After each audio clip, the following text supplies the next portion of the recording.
You are very stupid. I'm very serious about this.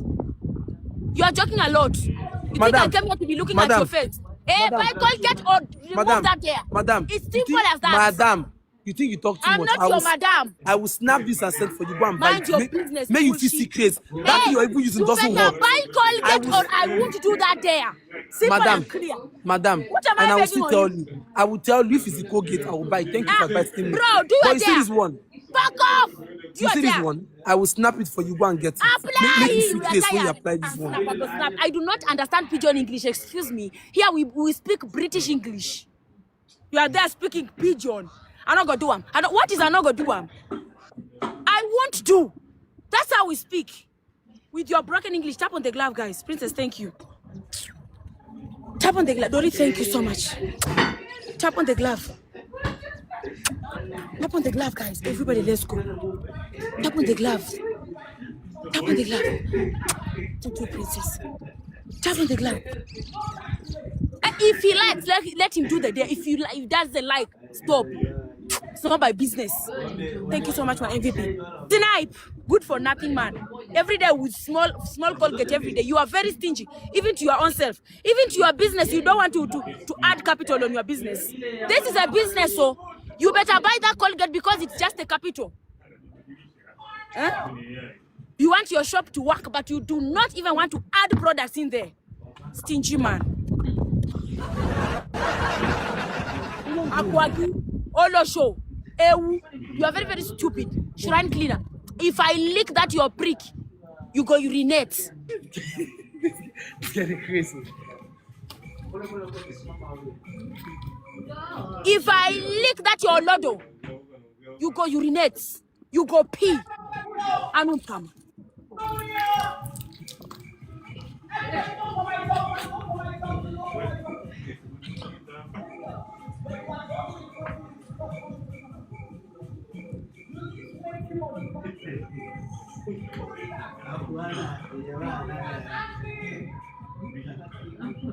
Gloria, is that Colgate? You did not put inside your nose. Why? So it's not see me. You are mad. I did not see it. Do it. Which place now? Let's do the place. No.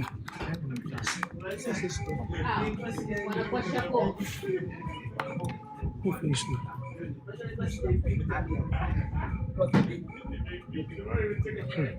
Today, Bila say, give me that 5. I will chop that 5. Yes, it's very hot.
Pour it on your body. There is no need of washing.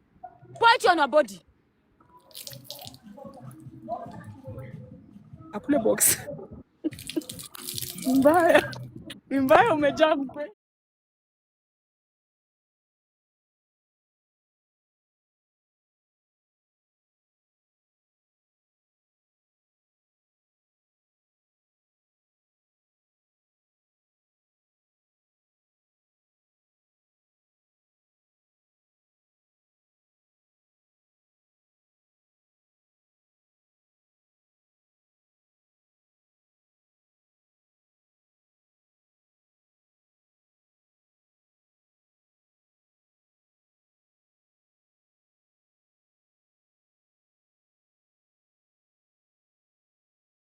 This is the last game. This is the last game.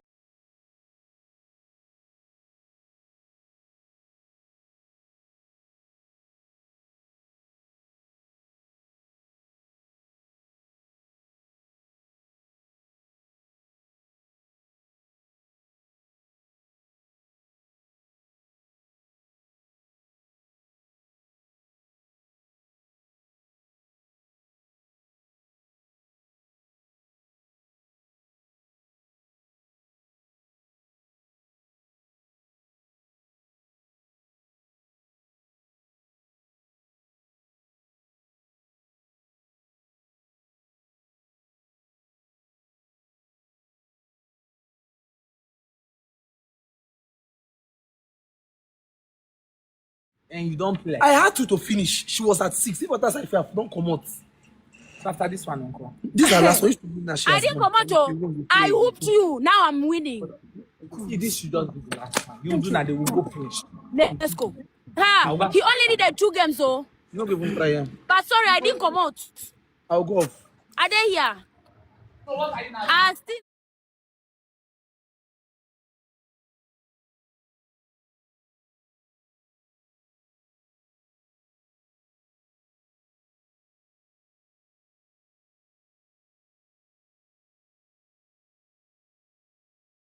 I beg.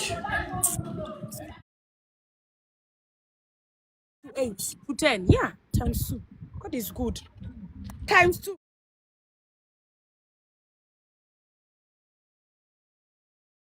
No.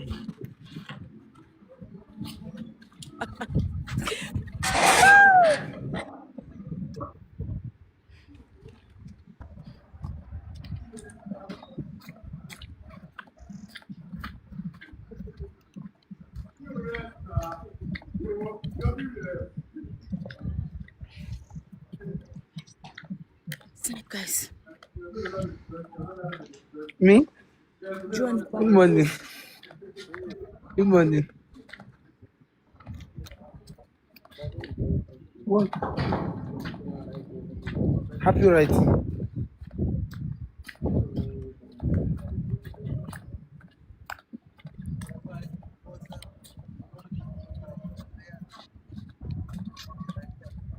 Where is he going? Hii kijiji kwa ni kubwa aje.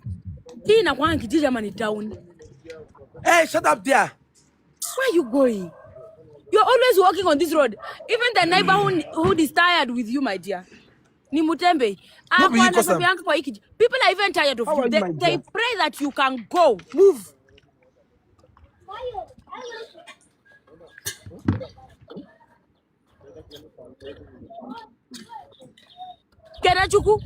Kenachuku, thank you for the follow. Go and tell your brother to please stop disturbing the neighborhood. People are tired. Every day, go, with phones.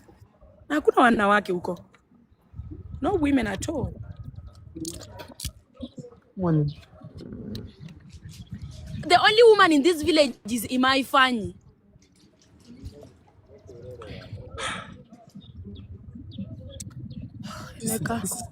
Go.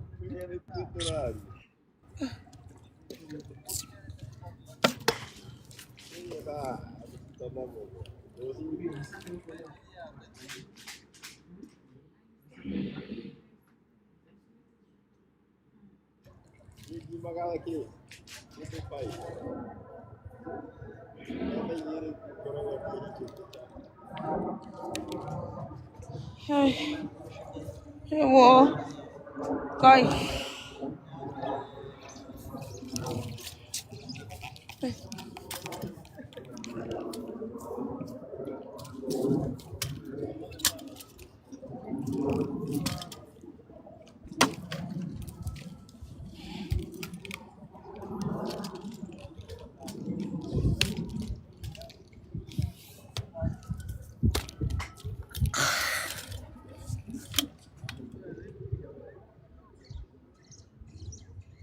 Thank you, dear.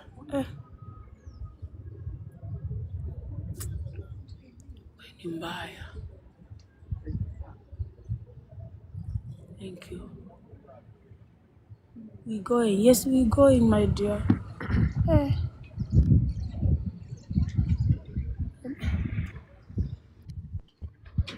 Sir, lowest coin serve punishment. Lowest what? Lowest coin serve punishment. Hey, get out. I'm not doing anything with you guys. I'm tired now. Is it by force? Lowest coin now.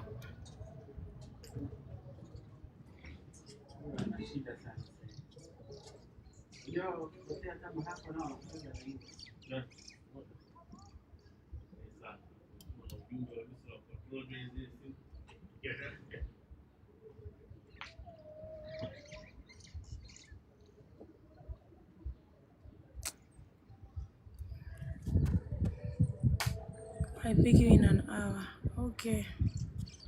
Need to mute.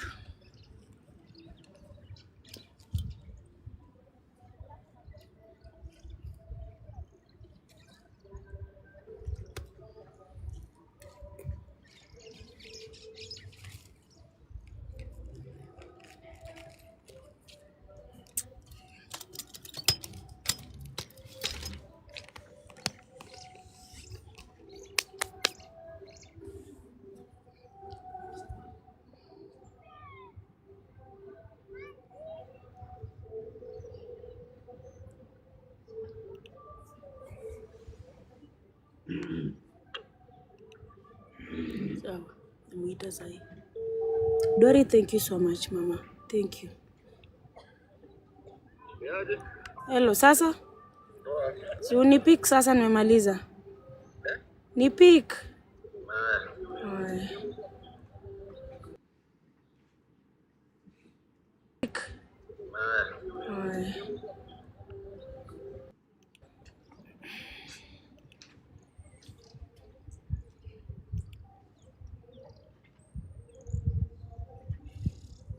Okay.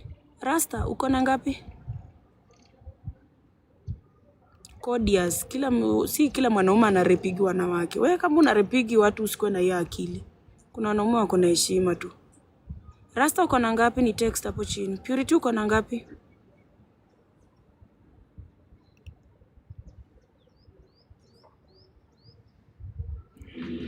Si wanaume wote wanarepu watu. Kwani nyinyi mko na akili gani? Kuna wanaume hata wako na stress kwa hii dunia, they're just thinking about their life. They're overthinking. Sheepishly.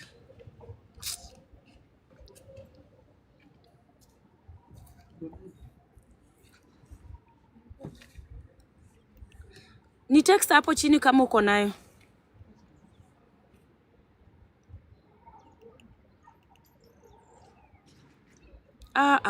Princess of Elite Gallery. Thank you, Mama. Thank you so much. Elite Gallery. Mwitetu. Nani? Uko na namba ya simu? Unajua siwezi ku hotspot nikiwa live. Walai nitaanza kuhang. Unajua hii data yenye umebai tu ya live stream. Uwezi uki hotspot masimu. Sasa hii live stream haitakuwa strong. Ndio maana nimekuambia ngoja tu nimalize niku hotspot baadaye. Nikiweka naanza kuhang. Nisaidie namba yako. Ngoja kidogo tu.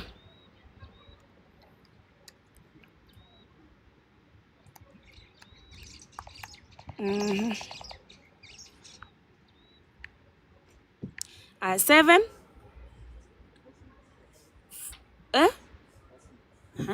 46 73 61 41 4673 6141. Okay, sawa. Nimekuja. Jina ni gani? Henry.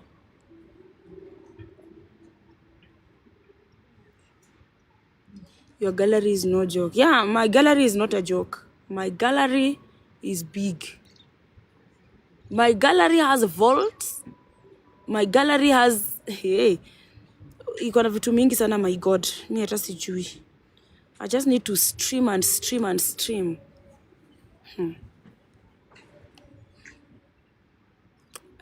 Okay, kama uko na anything unamwekea kwa hii namba. Hearts only needed 4K coins. Yes, hearts. Imagine. Ni big. Si mchezo. Anaitwa Henry. Okay. Dapo ndio hii hapa.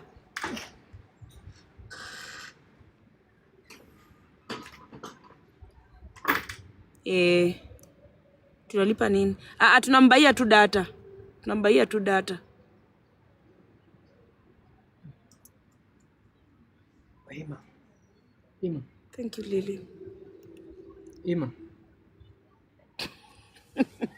Jay. Kaje?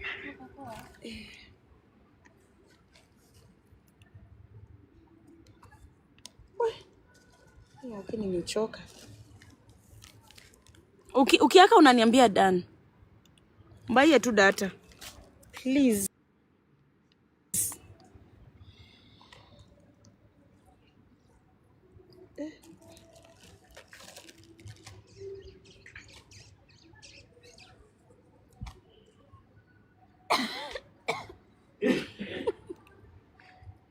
Suzi, unacheka nini kweli?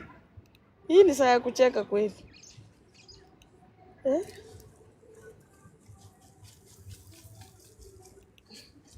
Lakini hiyo kiatu yako sijui likanyaga wapi. Ningeambiwa nilambe ningekufa. Na hii socks yako mtu wangu. Guy, unajua hata hii si socks. Juu vidole ziko nje na kisigino iko nje. Sasa umevalisha tu hapa peke yake. Ukipata text ya M-Pesa unanishow.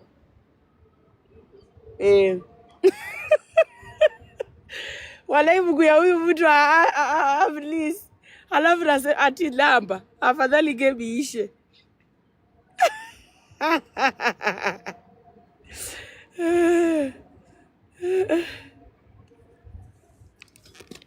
Ndio huyu hapa. Undo mwenye huyu jamaa anasema ati huyo mtu hawezi kurep. Kwani mnafikiria kila mtu ana rep tu? Unajua hata sisi sasa ndio tuna rep watu. How do you think guys sina nguvu? Naweza kunja hiyo ring light niweke mtu kwa mgongo mpaka aende Sayuni. Don't try. Rapping is not easy. Rapping is not that easy. Basi tuchangamke guys, niende basi. Changamke niende nipumzike. Tumekaa sana hapa leo.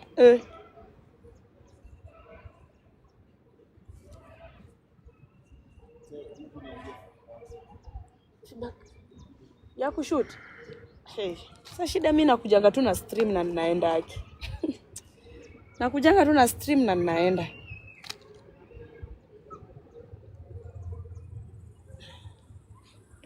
Mmemaliza guys?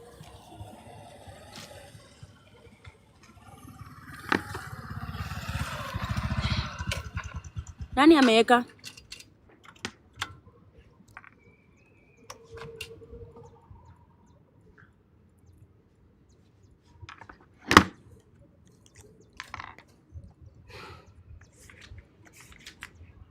Hamweki guys? Ama mimi niweke niende? Nimechoka, siwezi kaa hapa. Unajua hiyo ya kungoja hapana, tumechoka bana.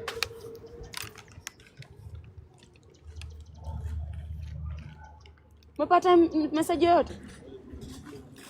Hebu nione. Kidogo tu. Nini imefungwa?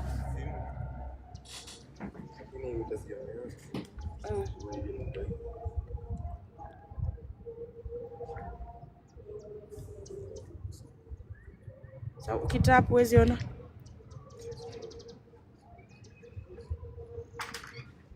Songeza light ya simu yako inaongezewa wapi?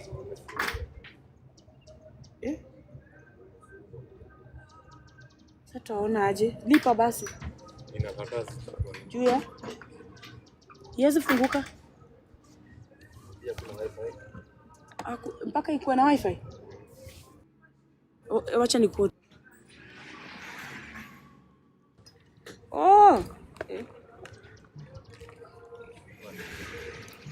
Wanasema tu wewe unaweza ni rap. Wewe unaweza ni rap hapa. Unajua hata wewe huwezi ni rap. Niko na nguvu, naweza kuuma. Naweza kupiga utanikumbuka. Hata hamu ya sex itaisha. Ya. Niliambia watu ati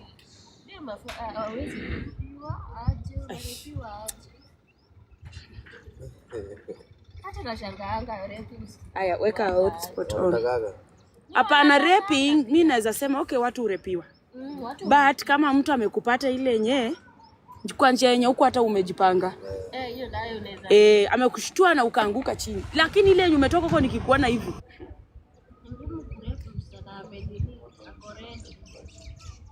Tunaweza scan. Ngojeni guys ni approve tu ndio tuende sasa. Scan. Na mimi yangu.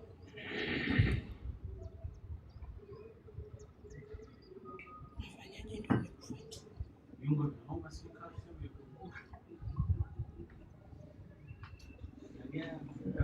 Simu yako ni dark. Mtu hata hawezi.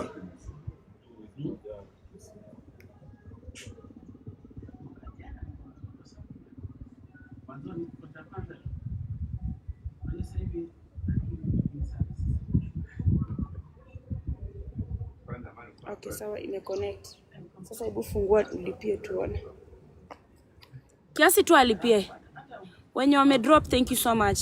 Henry, jina ni Henry. Wanasema ndio ununue socks. Hizo socks hapana Henry. Ibaya. Henry kama ukimani. Thank you ni mbaya. Thank you so much. Yeah? Umelipa? Unajua nini yako? Hizo kama swali zako za kulipia. Nilikuwa nalipia na ilikuwa hapa. Na hapo iko. Iko. Usilipe direct kama unajua hizo password. Watanisha nini? Account sijui niliambiwa ni Yes, kwa hiyo. Mimi sijui. Inakuwa kuna namba zinakuwa hapo. Unafaa kulipia. Uandike code na uandike. Unaenda kwa M-Pesa direct. Una pay bill. Hata mimi najua mtu anaenda kwa pay bill alafu unalipa. Lakini sijui Mongo ni nini kampuni? Ni kampuni ya nini? Oh, I did not inaitwa Mongo. Mongo. Baby. Kama unajua hizo nini? Nini? Sasa hiyo ya Mongo mimi sijui ya Mongo. Oh, inakuanga hiyo ni kampuni ya Mongo guys. Mongo ama on phone. Mogo. Sasa inakuanga 332. Mogo. Okay, account ya Mogo ni gani? Ni ya 6 mnaandika ama ni gani guys? Please help ndio simu ifunguke tuone.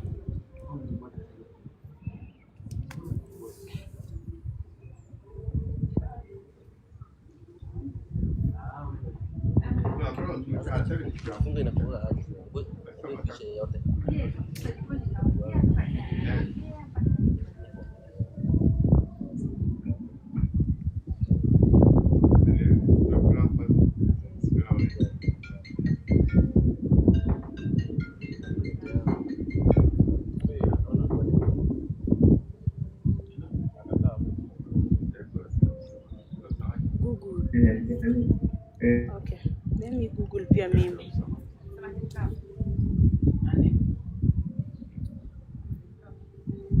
Sasa unataka Biblia ya Mongo? Inafaa kuleta. Sasa iko na wifi.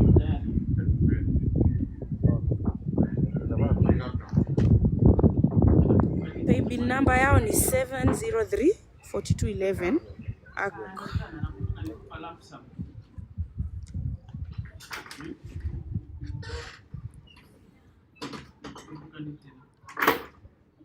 How to pay for anywhere. Put your phone down quickly. Pay bill 7034211.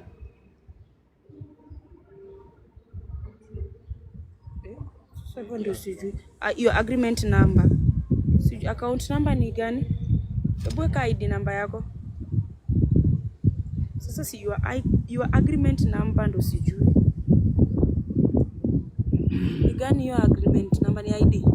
Sawa. Eka ID.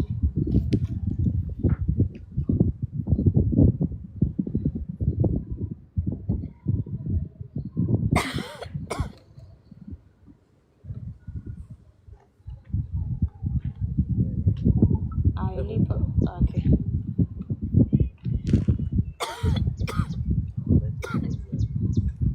Light sasa tunaweza ona. Sasa tuone text.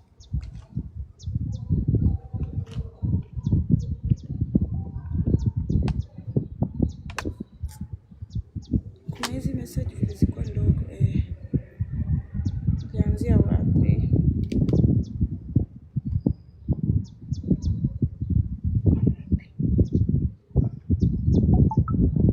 Tuanzia kwa Okay, Selina, I received. Mwana Kombo, thank you.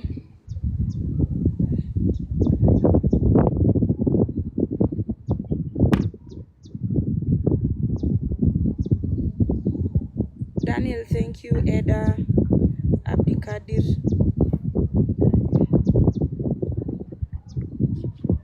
Akona 1845. 1845.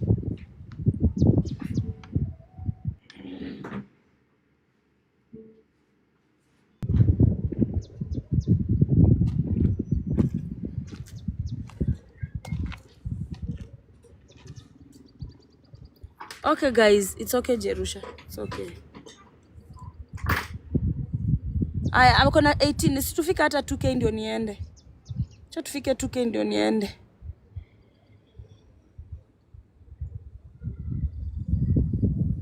Mwajey umsaidie kutafuta job. Hata mimi sijui mali job. Nyinyi tu ndio mnaweza sema mali iko. I don't know. I'm just a streamer here. Sijui hata huku mimi ni mgeni. Sasa siwezi jua hata kazi iko wapi, si ndio? Mimi siwezi jua mali hata kazi iko. Ukweli ni poa. Ningekuwa nishapea hata watu. I don't know.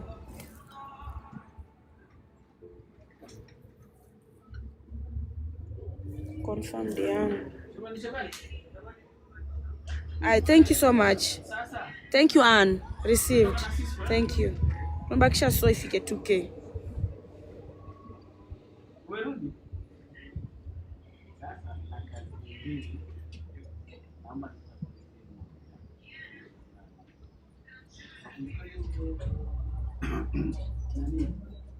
Mama J, wezi ambia watu cha kufanya, unasikia? Acha ni kublock juu uko na rules sana. Wewe ndio unajua. Hapa hakuna mwenye analazimishwa. Kama unajisikia kumpea, nyinyi wenyewe ndio mmeanza niweke hapa namba mpe socks, si ndio? I couldn't have even asked you. Mwenyewe ningefanya tu. Siwaambiangi hata sinafanyanga tu bila nyinyi kujua.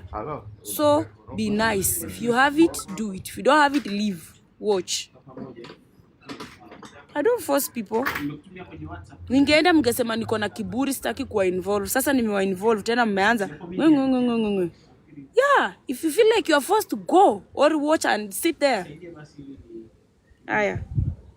Ebu eka nini yako.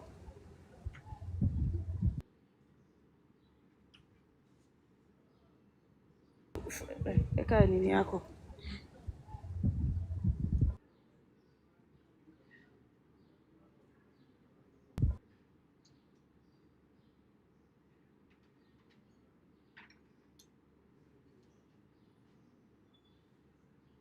So, kaa kwa kutulia. Sio tu Mwajuma ndiye atapata blessings. Aya, Phyllis, thank you. Tuko na pesa ngapi hapa? Niwe mpesa balance 2000. Mimi hata nilikuwa nimesema mpe tu 2K. Sina maneno mingi.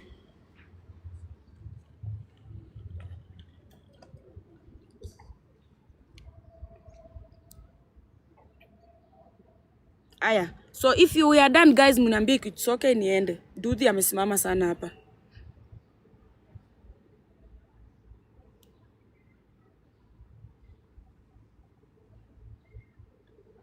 Wa mwisho ama tuko sawa? Shika hivi. Watu wa TikTok wanakuanga na maneno. Wao wenyewe wamesema weka namba ya huyo jamaa tumbaie socks. Weka na tushaweka ati na Mwajuma wewe. Hey, my friend, you can't force issues. You can't.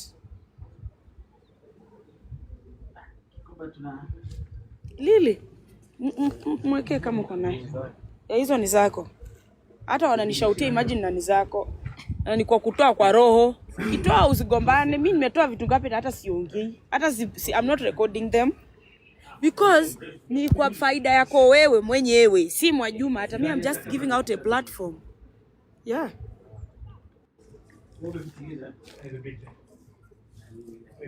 Confirm mine. Umepata ingine? Hiyo ni yako. Ndio ununue socks. Hivyo ndo alisema juu aliona socks zimewekwa kwa kamera. Haya, waambie asante wewe mwenyewe. Hai. Asanteni sana. Wanasema utoe mask tu wakujue. Mawe ni Al-Shabaab. Hapana, mimi si Al-Shabaab. Mimi naitwa Henry Kuku. Ama niwasautie kama kuku leo. Si ushautie kama kuku. Haya. Mko tayari? Haya.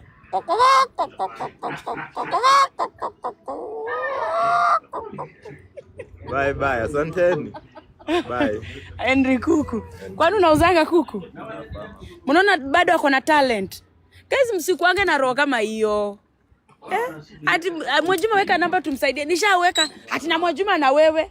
Hapa kwa field ni kama home. Watu wangapi mimi na tap screen namaliza na wabaia chai. Wangapi hata tulichanga hapa pesa tumehamisha mtu.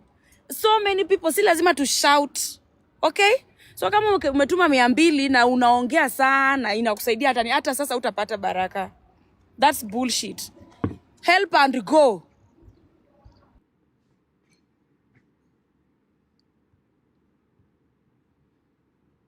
That's bullshit.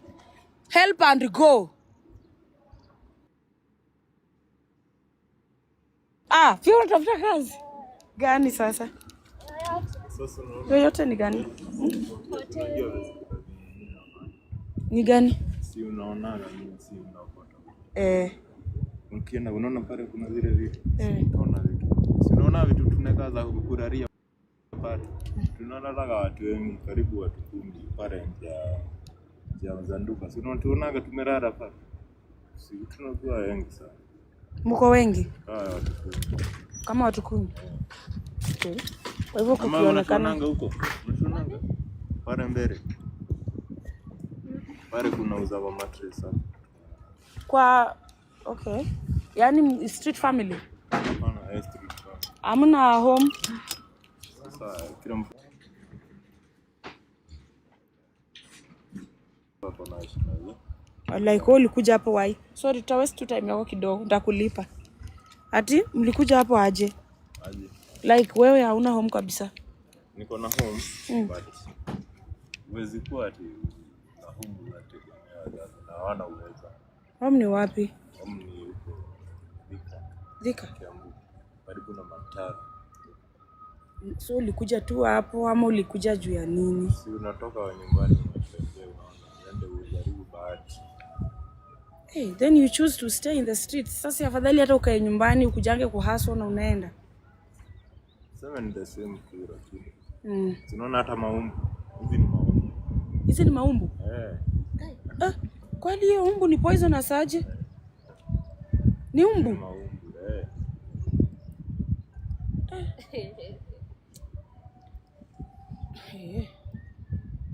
Nikazisha kusema tu. So, mi imagine nilikuona hapa hiyo siku, sikujua hata wewe ni street mimi nilijua kutuna shughuli zako huko. So ndio huyu guys, huyu mwenye mmechangia ndio ananipea story yake sasa tena. Ndio huyo. Sasa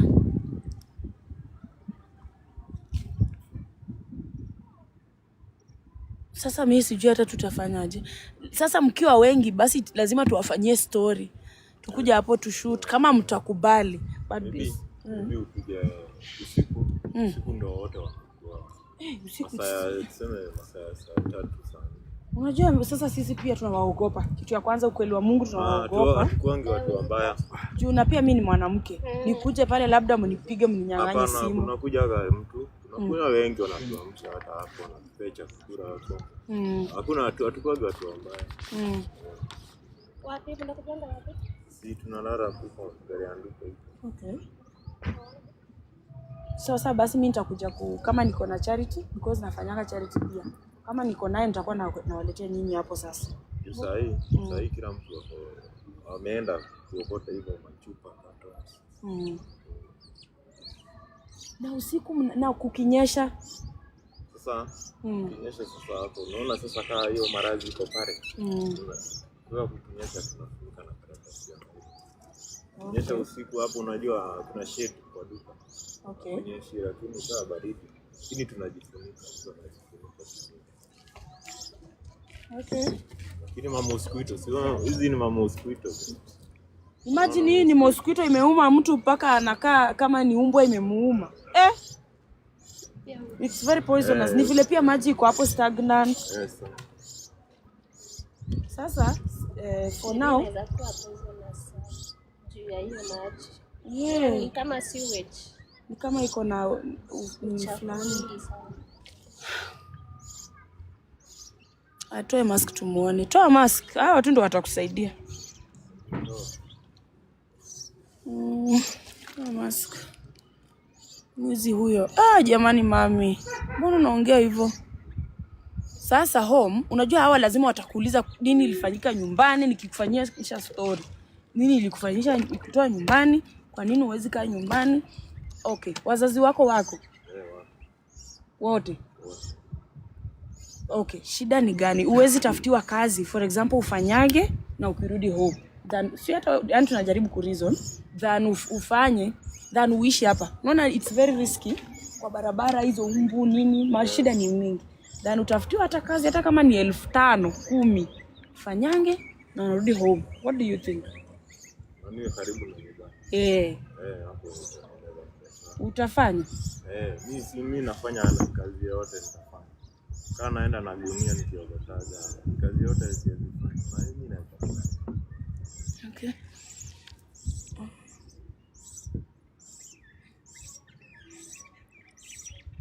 Nasema home ni thika.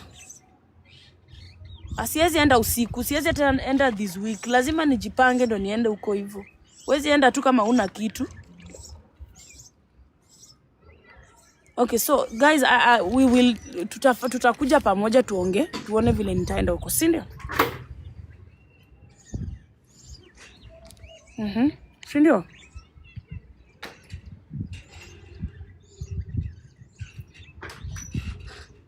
Tiako na TV. Sasa hizo ni maswali gani?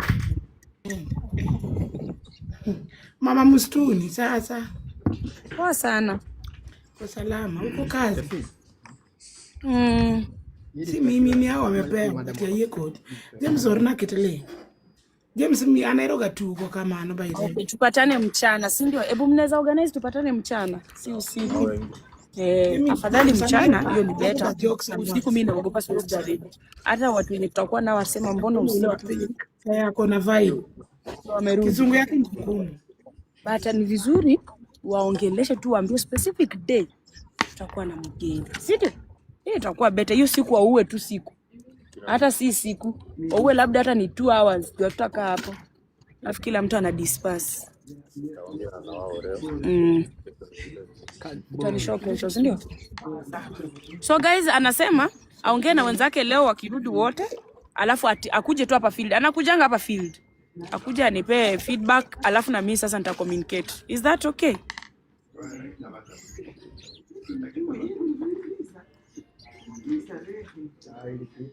Mko sawa na hiyo?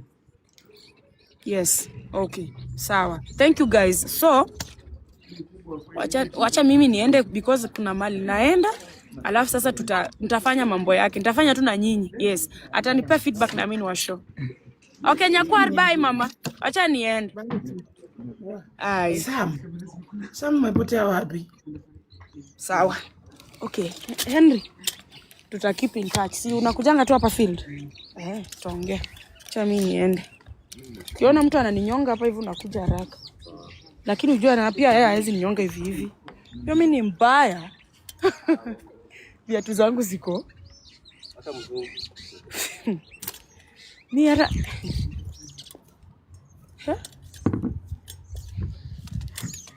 Guys, let me rush to wherever I'm going. Henry, nitaongea naye anakuanga tu hapa. Kuanga hapa ni vile mimi sijai ongea naye. na kama ni namba yanga tu chai nini tunaongea tudogo tu, sijajua ni nani, so ndio anaongea.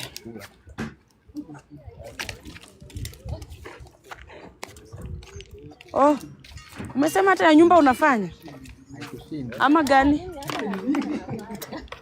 Nani ako na kazi ya nyumba ya ye ama kazi yoyote, hata si lazima ya nyumba, kazi yoyote atafutie udem.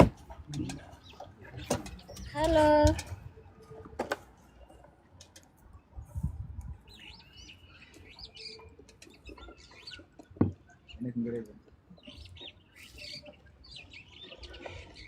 Yuko wapi? Ni mrembo, ni mrembo, watu hawana kazi yake.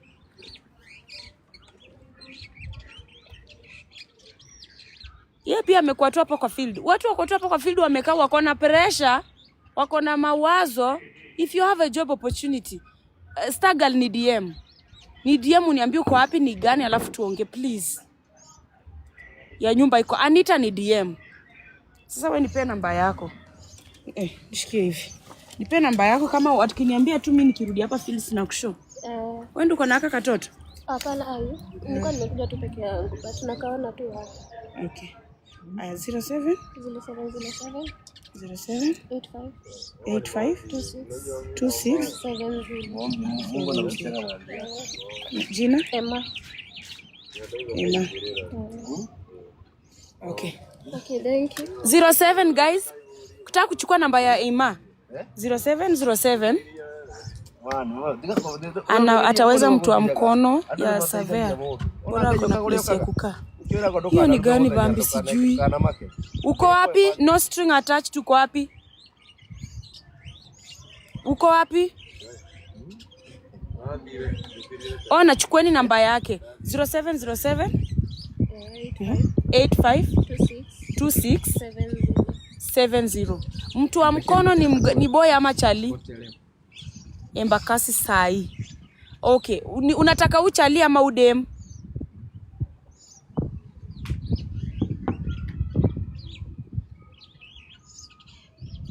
Kuwa serious haki, saidia tu mtu kama uko nayo.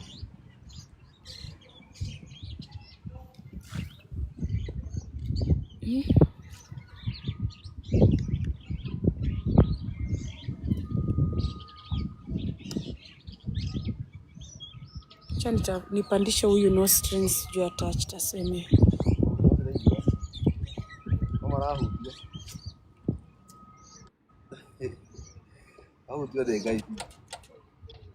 Mwajey, mambo Poa sana. Okay, kazi ya mtu wa mkono wa survey si kazi ngumu, ni kunishikia tu staff, tunatembea naye but analipa poa. Bora kuna place. Unataka uchali ama dem? Mwenye ako willing, kama ni dem ama chali, sitaki niseme, mwenye ako willing both of them, it's okay. Okay, unaweza chukua wote? Sasa nataka mmoja, maybe nikipata ni sawa, but mostly ningekuwa chali juu sasa naenda Rironi Road, hiyo kazi ya barabara. Okay, sasa wacha nikupee uchali. Ona, chukua namba ya uchali ndio hii hapa juu. Kindly. Hii 46 screenshot ni. Hii 46 73 61 41. Anaitwa Henry. Si Henry uko flexible, unaweza enda kazi? Huyo ni sawa. Hata saa hii anasema hata saa hii tu. Huyo anaweza lala penye nalala, hiyo iko sawa. Akimsaidie tu, anaishi tu hapa kwa street sana vile anajisaidia. Uko pande gani sasa hii? Siwezi sema mali tuko kwa sababu ya my safety. Okay, tutaongea naye kama nitampigia. So utaongea tu naye personally. Ukitextiwa na watu hao wenye wa TikTok kuuliza mlikuwa wapi hapo, usiseme location. We juu wataspot mali niko, wako na mambo mengi hao. So nitampigia. Sawa, kama uko serious that is, please no streaming kindly. Saidia mtu. Okay, I will help you, nitamsaidia. Okay, thank you. Thank you. Amechukua hiyo namba. Sawa, dem na yeye ukimtaka guys kuja kwa DM yangu. Kuja kwa DM yangu ni DM niambie Mwajuma ule msichana mwenye alikuwa anataka kazi niko na kazi fulani mahali fulani. Nipeane namba muende msaidie. Okay? Guys, bye. So take care, ma. So Henry, sitaonana. Haya. Karibu. Karibu sana. Wacha tuonekaa tutaget. Amen. Atubariki sisi wote. Aya. Bye. Karibu dia. Analia oye. Ako na shida. Unajua kuishi kwa stress si mchezo. Anakujanga hapo. Anakaa tu. Nikimaliza live stream. Siku ya kwanza alikaa. Mimi nikashaka. Yaani nilisikia uoga juu simjui. Kalala. Kamaliza live stream. Nilikuwa nimebeba hapo hivyo vitu tukakula. Kula tu na yeye hapo. Nakula nampea nakula. Na hivyo. Saa kutoka tukatokana na yeye hivyo kaenda pale akaniambia anasikia njaa. Mimi nikampea tu nikajua labda tu ni mtu pia anasikia njaa. Siku ya pili tunakulaga yani na yeye vitu tu hapo.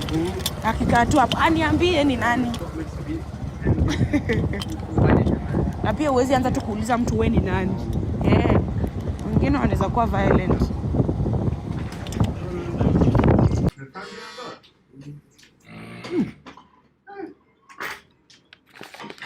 Umenichoma. Safi. Maliza shida zetu zote. Umenichoma jamaa. Yeah. Post. Toa neno KCB lipa ni bure kwenye haina vitu. Sema mpaka chini. Noka tuma. Nimetuma kwenye WhatsApp channel.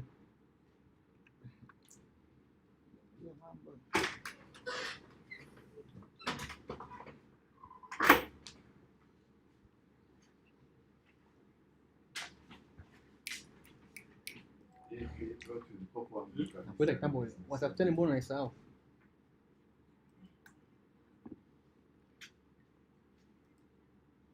Umeniita muda mrefu.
Bang, ujung ketua. Ujung ketua, Bang Ar.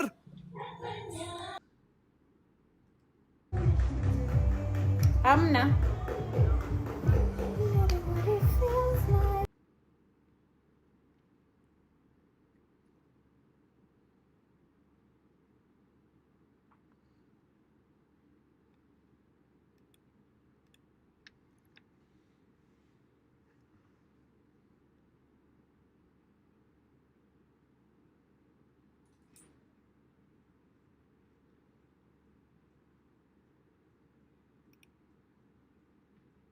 Not gonna get sponsored. Yep.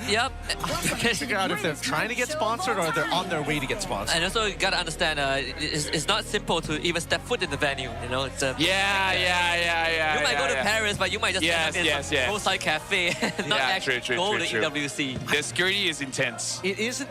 I don't know how they're gonna do it. I know in Riyadh we had like a little bullfight, so it's like a closed off area. But in Paris, like, But also, like, there are like the super fans actually get passes secured for them to go to Riyadh in the past 2 years, so they get to watch in the stands. oh yes, you're right. You're right. Where they basically got their super fans to come on over, and most of the time, here we go. Harith gets locked in. Paquito Ban coming in from Coach Bam at the very least.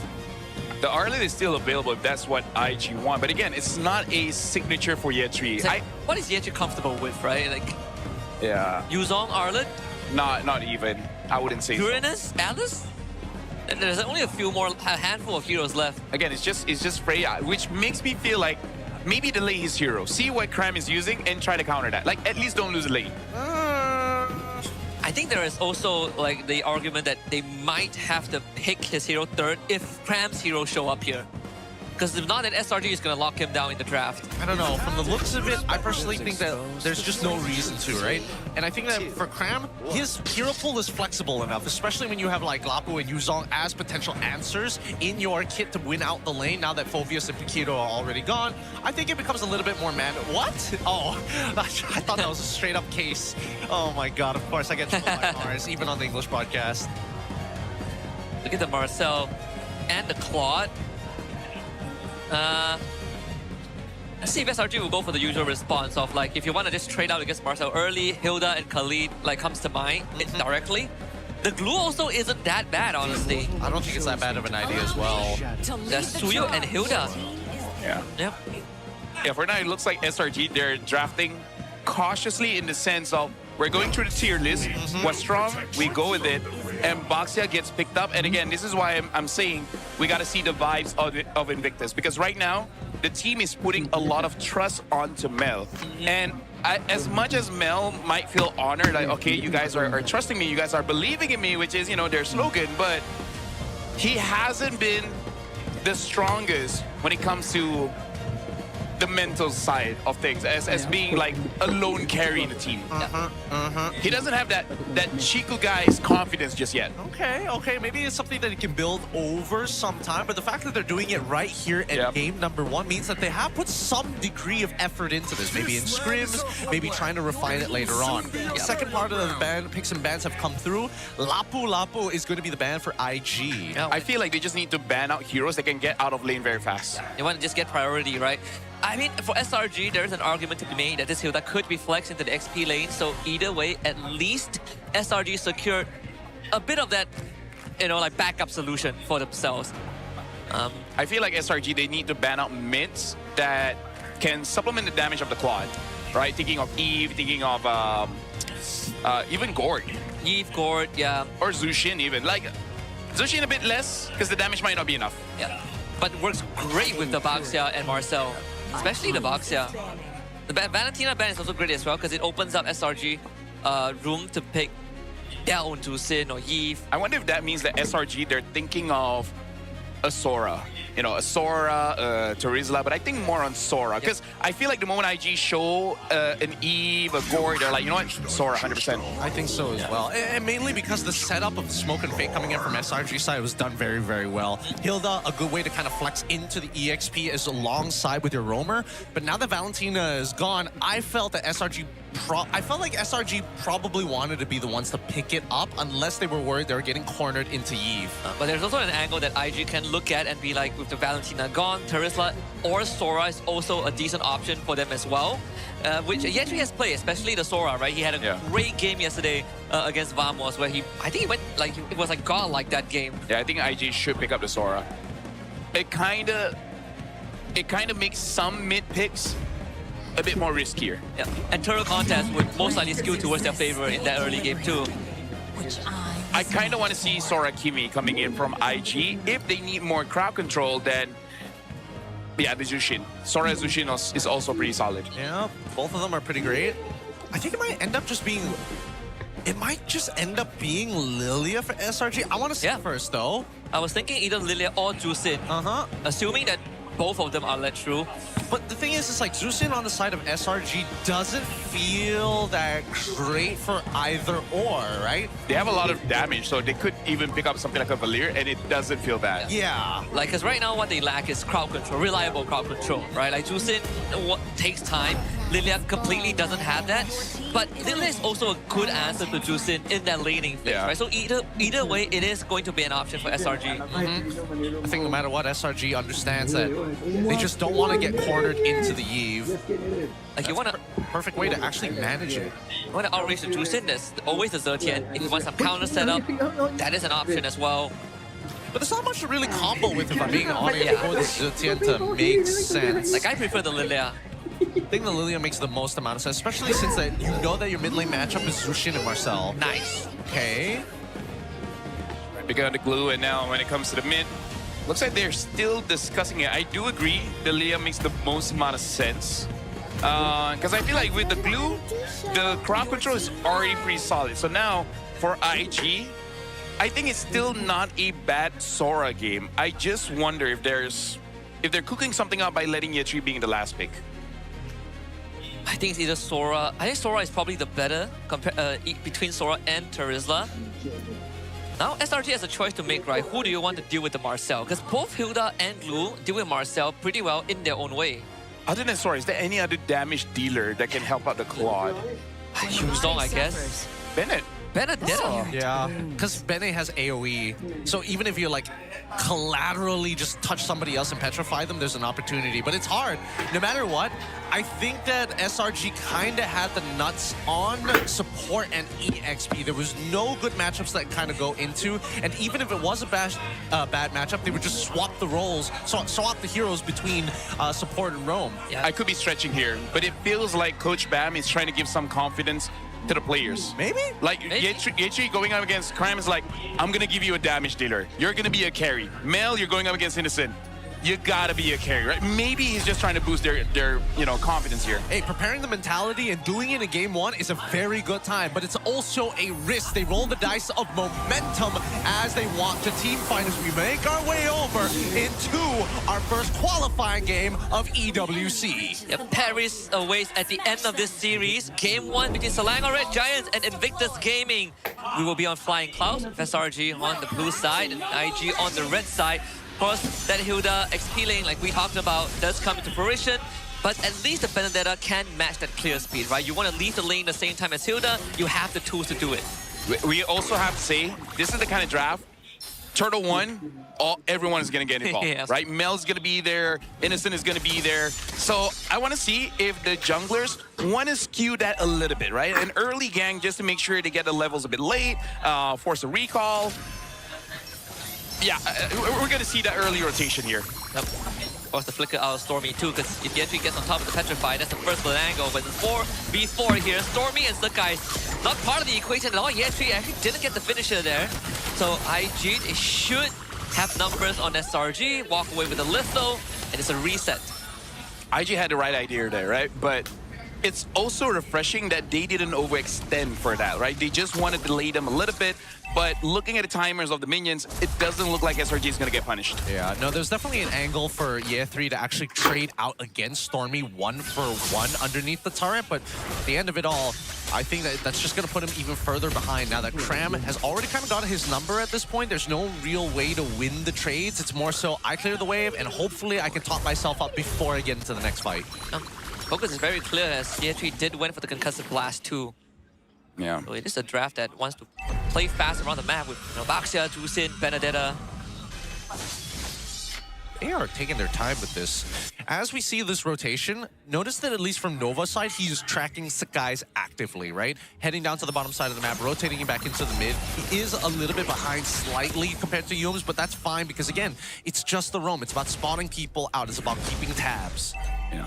Right now, honestly, it feels like both teams are testing each other's trigger finger here. They want to see who's going to make the first move. Yep, Sakai is waiting very patiently. Yums will soak up the pressure as Sakai easily steals the turtle away. And now all SRG needs to do is to back off. Cram will flicker across the wall, and IG, none the wiser. They come in with the Crimson Beacon, looking to grab Stormy, but SRG jumps to the back line. Sakai gets a few members down low. He actually forced to use the Petrify. Sakai gets lifted up back. First blood for Suelo.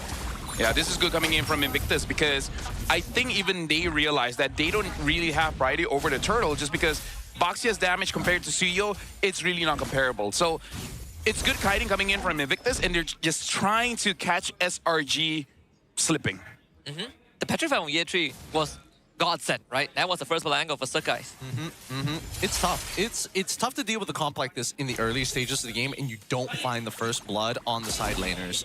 And I think at this point, every 40 seconds, like A3 is going to have to get involved, right? It is a net negative just staying in this lane against Cram. And the longer he does, the more time that he could potentially be putting some influence. And he's already spotted out Suyo as even bottom side, just innocent, making sure that he's showing that this lane isn't free. Yeah, looking at the items, it does look like Ye3 might go for the Heptasis as the first item. So something that the Stormy really has to look out for. Because Lilia is slippery, but she doesn't have a very large HP pool. That's on how they look at it, but very least with black shoes, it should be okay. And this is a very technical game. At least for SRG and Invictus, they're not fighting for the sake of fighting, right? I think that's the best part about it. Tracking Marcel, that was gonna be constantly be a very annoying task for Yums. I feel like this game is technical because for both Invictus as well as Langray Giants, they have multiple heroes. Oh, hold on, Karam gets caught. It looks like he's going to be fine here. As I was saying, both teams have a lot of heroes that has good vision. Yep, looking to Cram. Stormy flickers in. A couple of orcs will do the job. Stormy just auto-attacked away Ye3. Still no chance there. Still has the black shield. Stormy will wait until the final second to use it. Gets rid of all the lantern stacks, but still get picked up regardless. Can Cram bail him out of this? Doesn't seem possible. Stormy betrayed it back, but SRG did get a turtle in the process.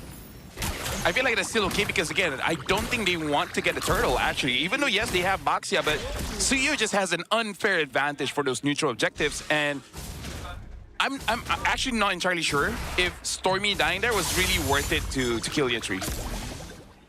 It could be. I'm just not entirely sure. Yeah, I would have to... We'll see how the game goes. Yeah, we'll calculate the numbers later. Cram just want to make sure that he still has a lot of threat so that Nova can't just walk up to him. Same goes for LQT now that he's already secured his first item. Innocent's taking a decent amount of damage despite being up in EXP. Whoa, another side stat. The Petrify committed this time, but Ye3 doesn't have the damage, and Cram just goes in for him.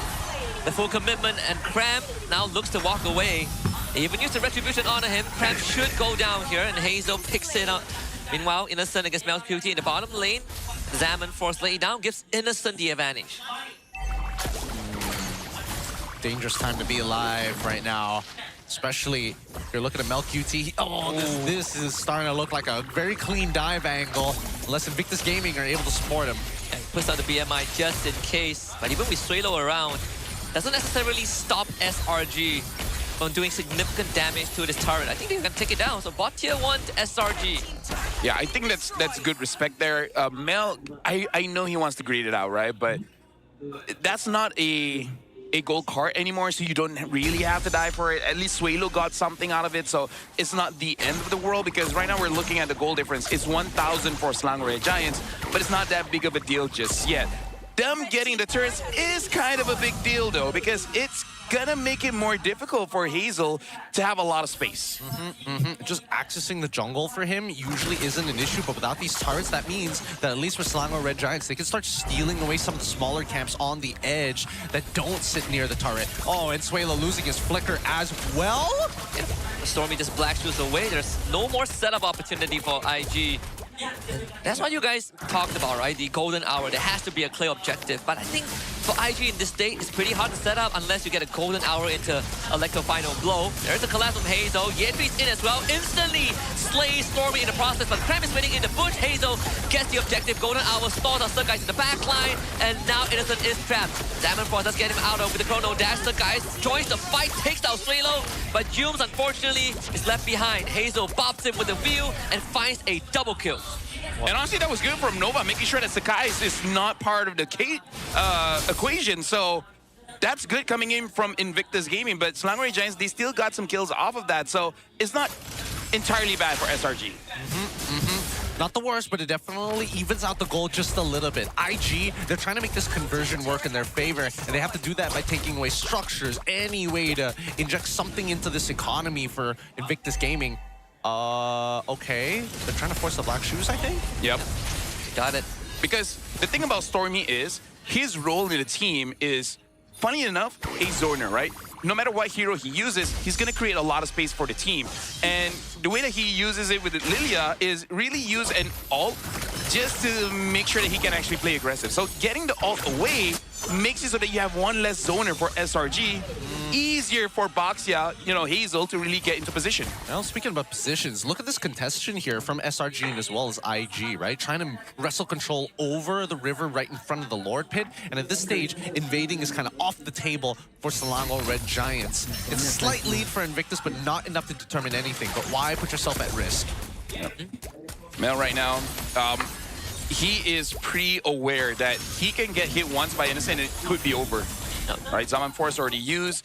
Right now, it's good that Invictus Gaming, they're really not forcing anything. Like, they're really being disciplined here. Yeah, even Sakai was spotted out. We talk about IG having the ability to re-speed up the rotation, and now they're taking advantage of that, right? To track the SRG members. If you catch them isolated, you can force something out. But this first Lord is going to tell us a lot about how these two teams want to fight, especially for IG's draft, which can be a bit more technical. Swalo comes in with the Crimson Beacon, immediately grabs Stormy up. Can he use the Black Shoes? The Golden Hour even committed Innocent, completely zoned out from the fight. And that's IG with the opening to go for Lord. Oh boy. Advantage over to Invictus, and they have no way to kind of take the space other than Yums. Yums has to start this out first. Yep. So guys, might do a hero dive, but Nova stops him in place, and now they turn in with a Petrify Yentry! With the objective in mind, and it's Hazel that walks away with Lord. IG comes out on top. That was very clean coming in from Invictus. Like, they're really using the Lord for their advantage. Oh, now they're going to take everything else alongside with it. That's mid. Tier 1 already destroyed. And just notice that at least for the side of Invictus Gaming, they're opting to even go for Radiant Armors onto Swalo, knowing how much potential damage could be coming out of just Lilia and Harith. I gotta say, the standout here for me is really Nova Escobar. He's using this Marcel so well, making it so that he can catch people, he can zone people, and he makes the neutral objective much, much easier for Hazel. Oh, I mean, Hazel, I think that at this point, if you're in Hazel's position, I think that it's going fine, right? Everything should be pretty smooth. You're waiting for not only Nova X Kobar to make these similar plays again, but more importantly so, waiting for Sakai's to make that mistake, right? If Sakai's reveals himself too early, he's gonna get petrified. Nova X Kobar can deal with him just like this, and it's just the continuous back and forth. Yeah, Hazel now having the chastise Pauldron as well makes him much more difficult to really deal with. And Nova Escobar, he is doing a good job in the sense that he's providing a lot of vision for Invictus, making it so that the rotations coming in from Hazel and Swalo is so effective. And Mel has been free farming just from pure information. Hasn't been interacting as much as we probably will like to, even though the score is 3-9. It's not the end of the world here. You can see this pressure, immense pressure coming in from IG to get the waves that start syncing up with each other. Nova's concealed up too. Nova's looking for a golden hour here. A good golden hour could basically just set IG up to win the game. They are looking at a more than 5k goal lead. Holy Crystal just got purchased by Innocent. Yeah. I think one thing that separates these two teams, if we just look at the sileners, which was a discussion earlier on, was just the clutch factor, right? Like, who would you trust more to clutch out a game? But now the stats, they do favor Innocent and Cram more than their counterparts. But I would say this map state is great for Claude and Benedetta to play around. Yeah. Mel, he's playing cautiously, but I feel like that's the right call, right? Against SRG, again, you cannot make a mistake. Cram gets spotted out, gets still a little bit of damage, and Suelo, again, because he's building a little bit defensively, because of the lead that they have, is not going to get punished, right? It's actually going to be looking pretty good because he's not going to die, so a lot of setup for the team. A lot of good setup, in a matter of fact. And Mel QT just standing right in front of the danger, right? Knowing that the rest of his team has got his back at any moment. But they're not turning this into something that is tangible, right? Now we're getting to the point where we need to see them hit their next item power spike, which is at the 42K mark. So they're technically 4,000 gold away. And that could be the final coffin, the final nail to put into SRG's coffin to close out game 1. Well, Suelo now has the purple buff as well for Invictus. So far, they've been using the Lord as bait. We'll see if they can still use it here. We gotta look out for Yetri as well as Nova X Kobar. They're kind of the ones to really isolate a target and then see whether Invictus has enough damage. With Mel now having the Malefic gun, I think they do. Yetri also just got the Malefic Raw, so they have plenty of damage. And remember, Stormy does not have Purify. If they can catch him lacking, they can instantly blow him up before he has an impact. And Nova aggressively walks forward, looking for the zone out. Yetri goes in with a Petrify, instantly finds Cram, kills him off for the mega kill. As Hazel takes the objective away, Sungai's also has no business being around there. Stormy's gonna be next on the list. Black Shoes back, but is into the fray of IG, and Stormy gets slain. SRG just couldn't put up any resistance. Yetri killing Kramna, that was personal. Yeah. He's like, I don't care if I die. It doesn't matter. Doesn't matter. We'll risk it for the biscuit anyways, because where was he technically supposed to go once he was on top of E3, right? Like, either way, things worked out for the best, and now we're moving into the end game scenario. Oh, and looking to end it as fast as they can. Yetri clears up the way as SRG members slowly coming back to life, and a full health Lord. Even if IG doesn't end this, they will at least get all the inhibitors, and that's what they're looking for, because Cram is already dead. Zaman Frost laid out, there's a carpet to work with, but IG, they're looking to break the crystal. There's a wave coming in middle, Innocent is already dead, and IG looking to lay the first blow on their conquest to go to Paris. The golden hour as just a bonus on top. IG takes game 1. Ooh, what a way to start a series. 1-0. in favor of Invictus Gaming to kick things off here. What are we thinking? We thinking the SRG is pulling off what they did yesterday, where they were trying a couple of experiments. This time, it looked a lot safer, and yet they still couldn't net the win. I think Marcel might need to go. Yeah. Marcel was a big problem in that game. I feel like for both teams, this is them testing each other out. I'm not saying like they're going in the game easy, you know, like not showing their full strength or blah, blah, blah. This ain't an anime. This is real life, okay? Everyone plays with full strength. Maybe not full energy, but full strength, right? And then once, I agree with Husky, right? You see the problems, like, okay, Nova's a problem, and Yetri is using a damager, so Cram is like, okay, you know what? Screw the Hilda. I want something that can fight back. Yeah, I think, like, you know, as much as we know that Harv is actually one of the most broken heroes right now,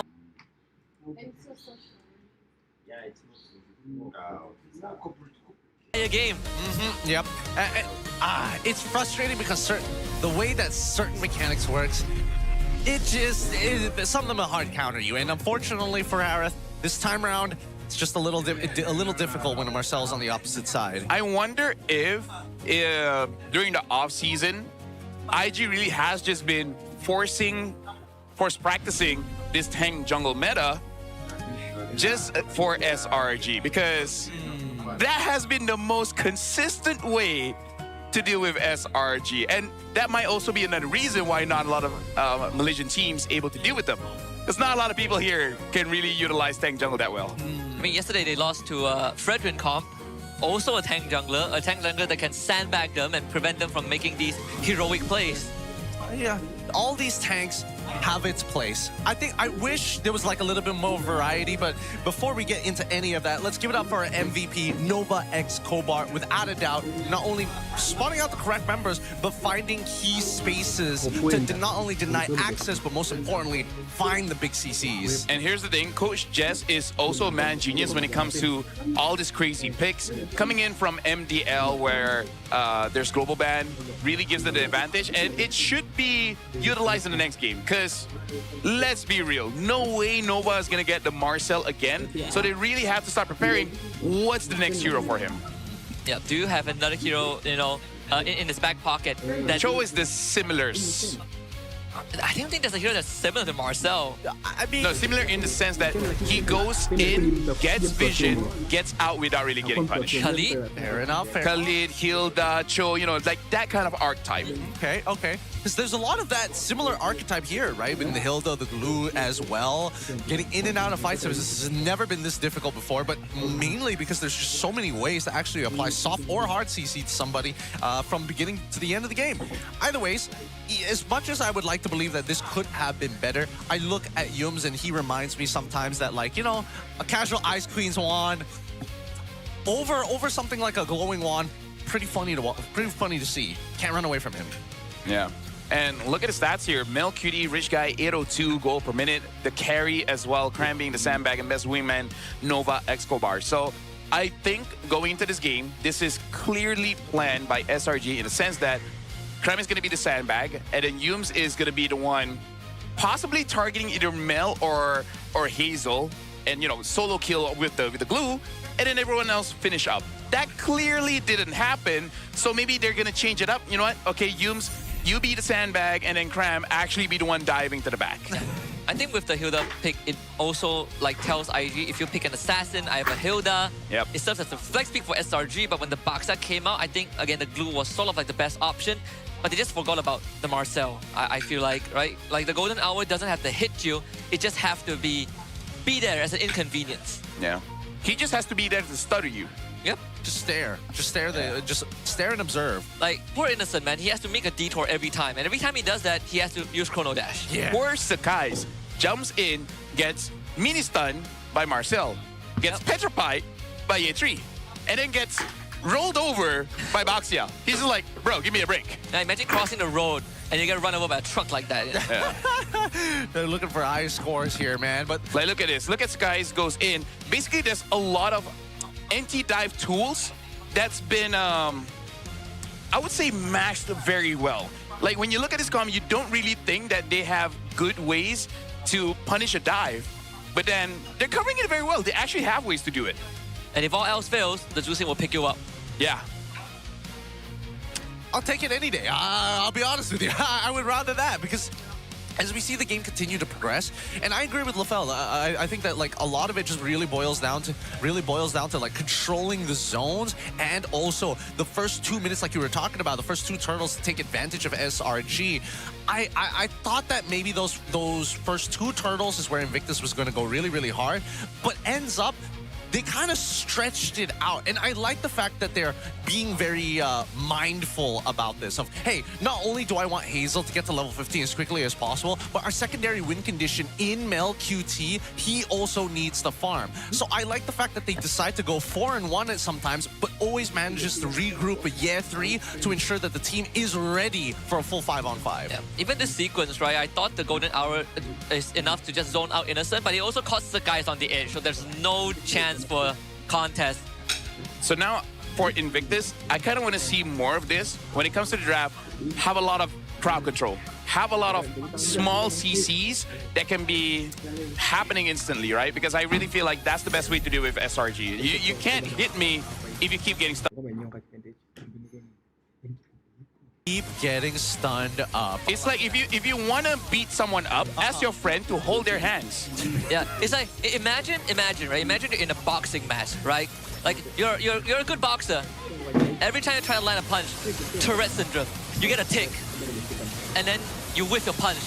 Now times that, like throughout the whole game. Throughout the entire game. Like the entire match, you just get ticks whenever you throw a punch. The multiplier just gets higher and higher. I think one other thing that a lot of people can get is like, imagine you're a goalie and someone keeps lasering your eye. Right, yeah. That's the one. Exactly, that's the one, that's the one. That's the most amount of stuff, especially with the Marcel's playstyle, just going every single time. It is frustrating. It is very frustrating. Annoying to death. But it also means that adjustments can be made. Yep. Is this an exclusive blue side here? Because I feel like sometimes some teams we've seen in the playoffs here that even when Marcel is open, They don't go for it just yet. They wait for half a second. They're having a Star Wars fight, by the way.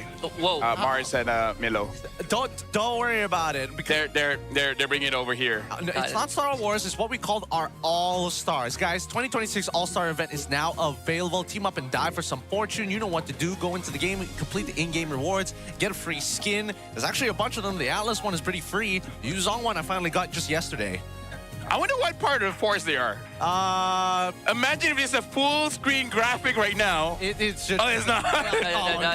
If only. The exclusive dynamic portrait and radiant kits for Leslie, the angelic agent, are now available in the shop. Enjoy 20% off during the first month for June, all the way May, all the way to June. The dynamic portrait is only 640 diamonds, and the radiant kits are only 200 diamonds. So log into the game and get yours today.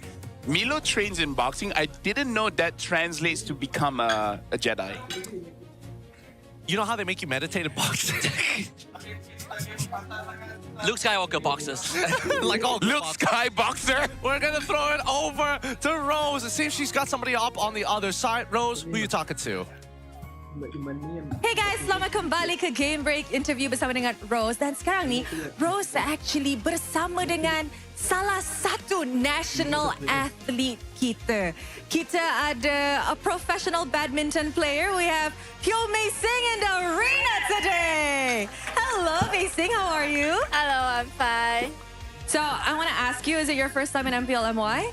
Sorry? Is it your first time here? Oh, yeah, this is my first time. How is it? How's the vibe? How's the games? Oh, the crowd is very good, and then the vibe is very nice and very energetic. Yes, we do in fact have one of the best fans in the world. Now, Mei Sing, I just want to ask you, we all know that you're a professional athlete, right? But as an athlete yourself, what are the similarities you see with being a pro player here, and of course, an athlete, physical sports? I think it's very competitive, and then their strategy and gameplay and teamwork is more like badminton also. Yeah, and also they have coaches. Yeah, so I think it's very exciting. What about you? How do you describe the similarities in mental and teamwork, all that kind of stuff? You think the mental here is also quite as strong as those that play physical sports? Yeah, cause it's like very pressure, and every moment is getting the kill, and everyone fight to get the point. Yeah. Yeah, it is very intense. And I do agree. I think that pro players, especially in Malaysia, they've been working on their mental fortitude to, of course, do better. Now, I want to ask you, since you're already here, and it is a very important match, because obviously the winner will be going to EWC. Which team are you supporting? Is it SRG or is it IG? SRG. Wow! Okay. Why did you decide to support SRG? Because I think their gameplay is very special, and then it's very unpredictable. Like last night, when they down at 2-0, but then after that they come back, and it's very, very exciting. You were watching last night too? Yeah. Were you nervous when they were down 2-0? Of course. Of course. So now it's currently 1-0 for the side of IG. Are you also scared? Or you think they have what it takes to get this in the bag? I think it will be like last night lah. They can do it, yeah. Wow, dia memang confident dengan SRG, and I'm pretty sure itu yang fans di dalam arena nak sangat-sangat. I have a question. Do you know the SRG cheer? Yeah. Guys, boleh ke kita cheer sama-sama? Bagi semangat sikit dekat SRG, boleh? Alright. Okay, you may do the honors. Okay. Everybody ready? Alright. SRG! SRG! SRG! Yeah! I personally think they can do more. Oh, they do it one more time? Okay, one more Guys, time. sekali lagi lah. Energy mana? Semangatnya dekat mana? One more time. Okay, ready? 1, 2, 3, go! SRG, go! SRG, go, go! SRG, go, go! Okay, much better. Do you feel energized now? Yeah. You feel semangat now? Yeah. Okay, Rose pun rasa sangat-sangat semangat. So with that guys, selepas ini kita akan pergi dengan short break for a Maghrib prayer. Tapi selepas tu kita akan continue perlawanan upper bracket final.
Welcome back, everybody. The MPL MY Season 17 continues here at the playoffs, day number 3. Currently, IG hold the lead in this best of 5 for opportunity to make it to EWC in Paris. And they can book those tickets if they win these next 2 games.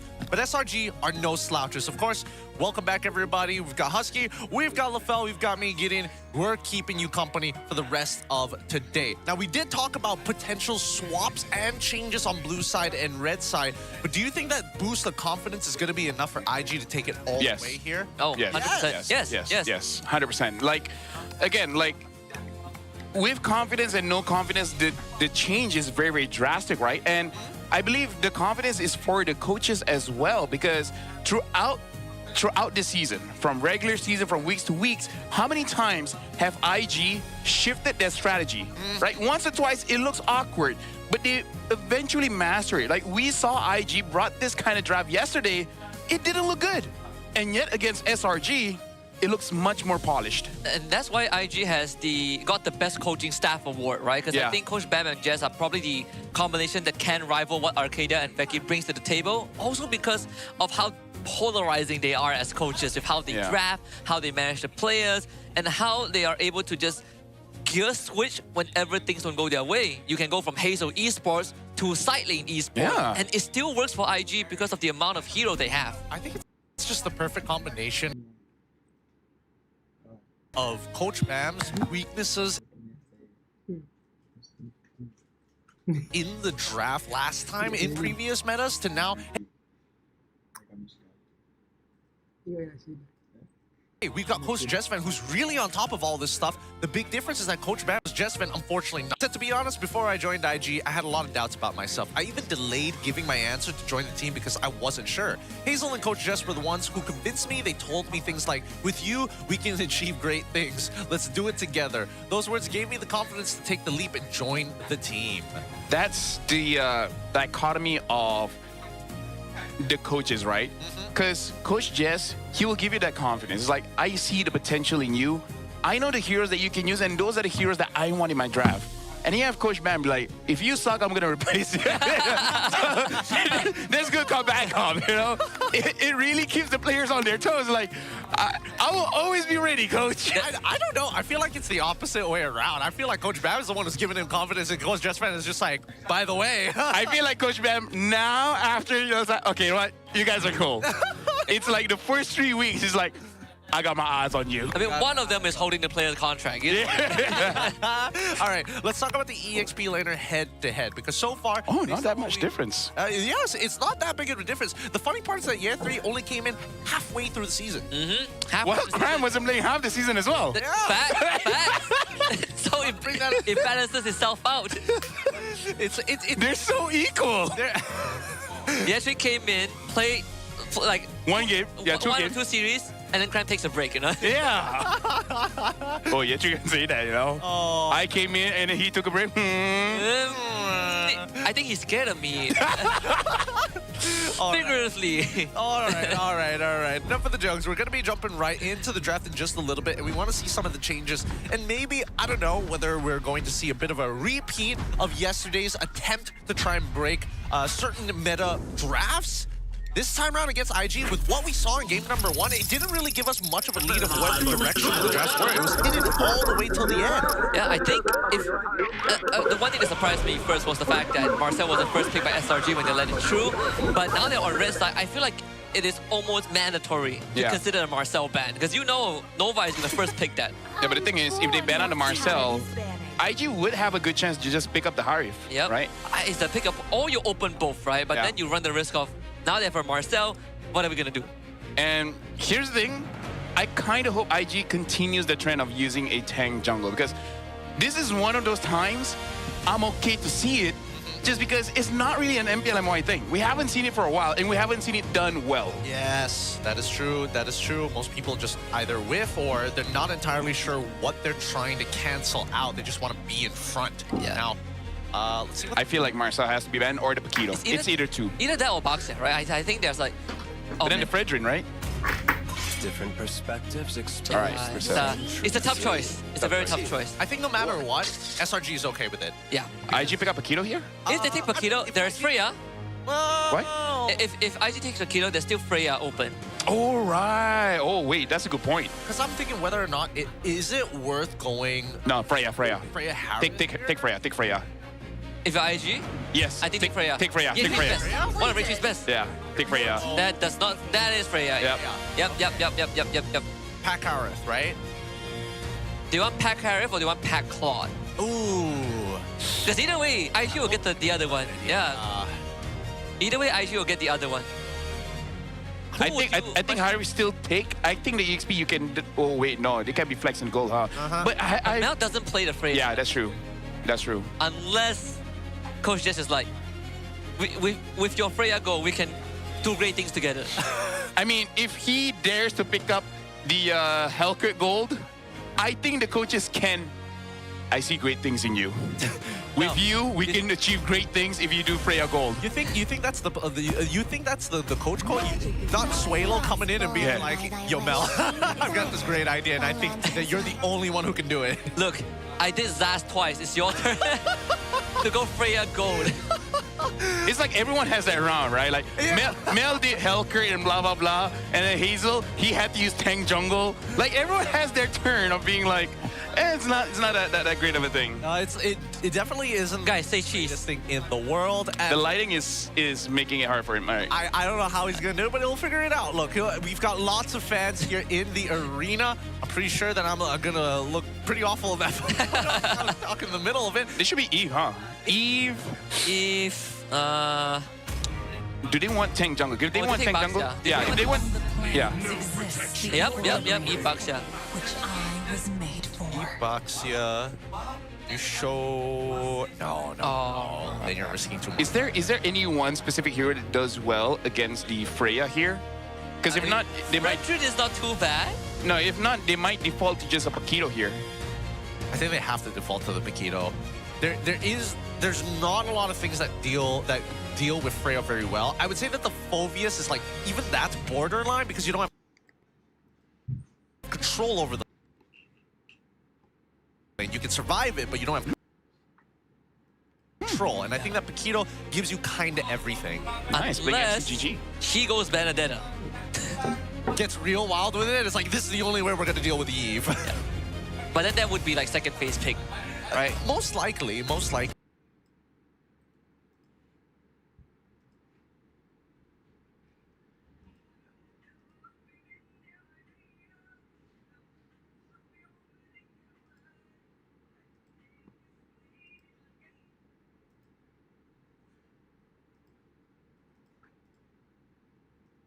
That has to be considered here. I mean, they themselves can also take Atlas if they want. Either that or Cho. I think you are almost obligated to ban Claude, but do you ban the Moskov too? Okay, I agree with Claude. I think that second ban. Oh, never mind. Gets answered straight away. It looks like they're going to get rid of both of them. Yeah. I feel like just gotta respect Yubes. You know, he's the regular season MVP. He got the Infinix phone, the earbuds, the watch. The watch. He got the trophy. He got the box. So I think ban out the Cho, ban out the Atlas. All right, this fan bought the SRG jersey, and SRG is so far letting them down. Little van. Honestly, it's impressive they're still able to get the jersey considering how fast it keeps getting sold out. Yeah. Like, it sells out online so quickly. It's ridiculous. I don't even think it sells out faster than oil now. Do they have do they have a pre-order function? Does SRG have a pre-order? Every night they go live, so maybe. And they pull in, you know, different players. You know, sometimes it's in. Actually, I just remember Innocent doing it, but I'm pretty sure Sakai's is there as well, where they kind of make it like a selling / podcasty kind of thing, you know. Where basically, like, if no one's ordering, the host will ask Sky's question, ask Innocent question, bring in Cha-Cha in. Yeah. Those kinds. Yeah, those kinds. Yeah. Whoa. Wow, okay. The Claude guys open up. Maybe they're like, it's not that great. It's just Mel. Plus, it is a Paquito. Paquito can cancel it out. That's true. They've got ways around it. Okay, so covering for a different angle here. I like that from Coach Arcadia and Zoravecki. But IG, on the other hand, now that they've already gotten rid of the blue. Bencho, please. Bencho. I think Bencho here. Bancho, and then probably SRG will look at Gatot. I mean, Kalea is also still open. I think like taking the Gatot. Do they have enough burst though? Because their default after this is gonna be what? A Suyo? Yeah. Yep. Not Suyo. Yeah. I think Gatot Suyo. But what would be the better order? I feel like if they get Suyo here, they're almost pretty highly likely to lose out on their Gatot, and Gatot technically hurts their combo. I think you take Gatot here, right? If you want Gatot, you take it here. Are there any heroes that hurt the Gatot afterwards? Like in the roam, like there's no more clue. Pylos, maybe, to match the Gatot. It's not even that great. Either that and Kalea gets countered, you know, sort of. I feel like, honestly, the Baxia and the Eve is already enough for the Gatot. Yeah. Like, remember Todak? Magma? Yeah. This Baxia was the bait of the, what's his name? Gatot.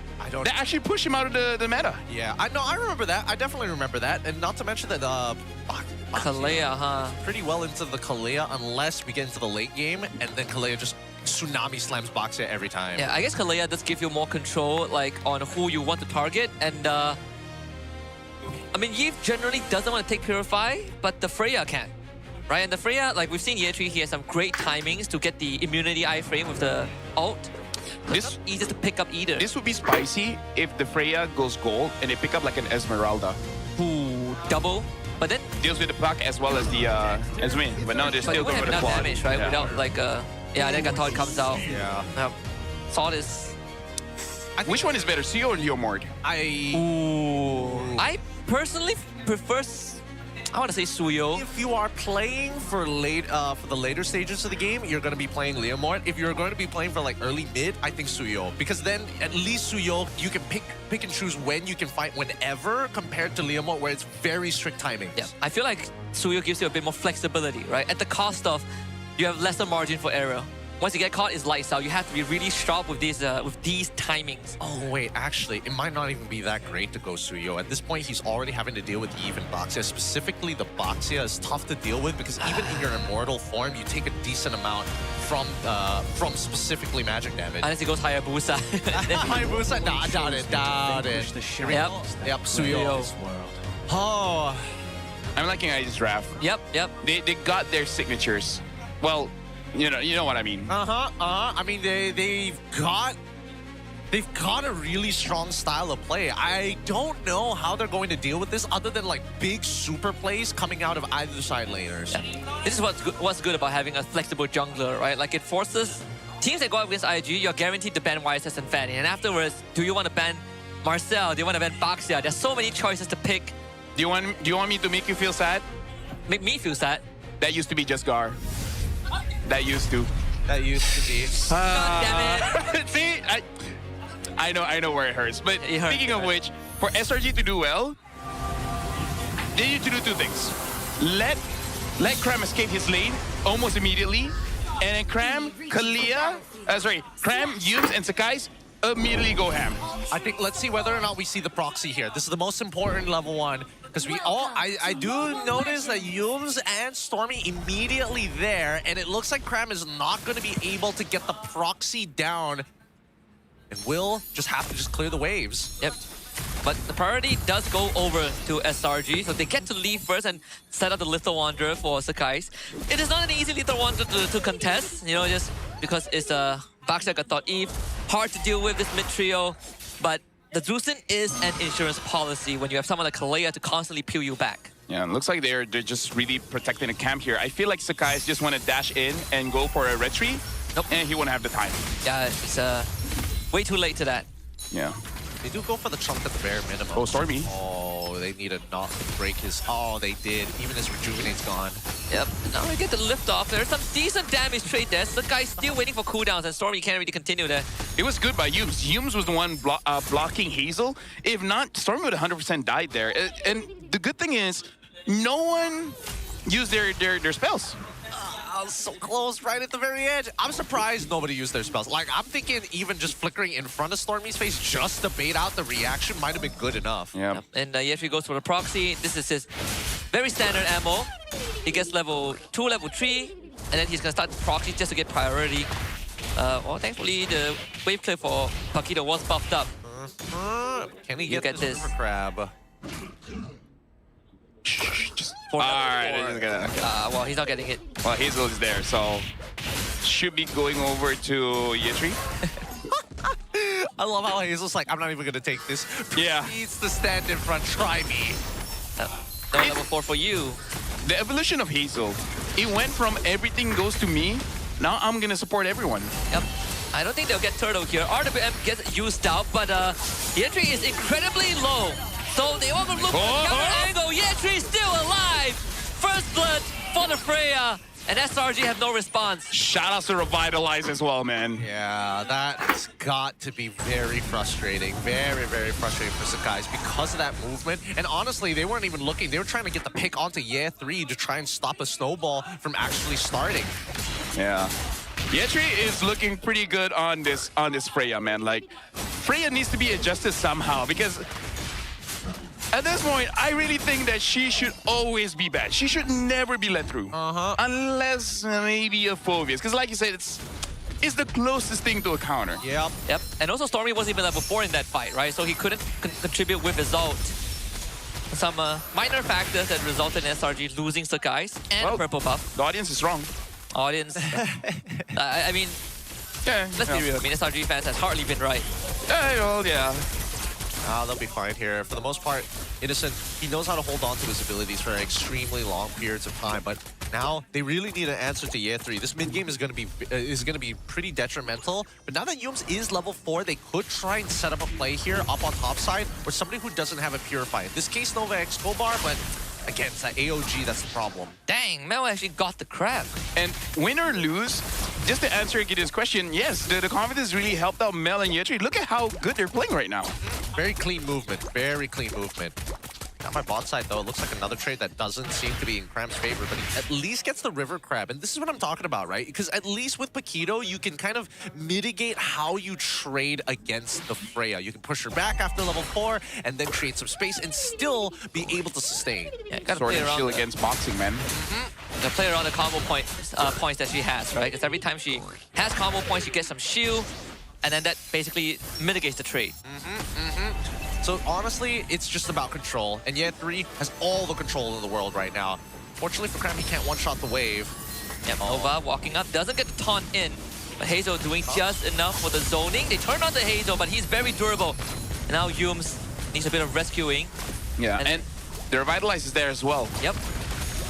But they just got the ult out of him, right? Yep, here we go. Yep, RWM, there's the taunt used, Revitalize. Helps Hazel get the turtle, and they're out. IG don't want to fight. Yeah. Are we gonna Tsunami Slam anybody at this point?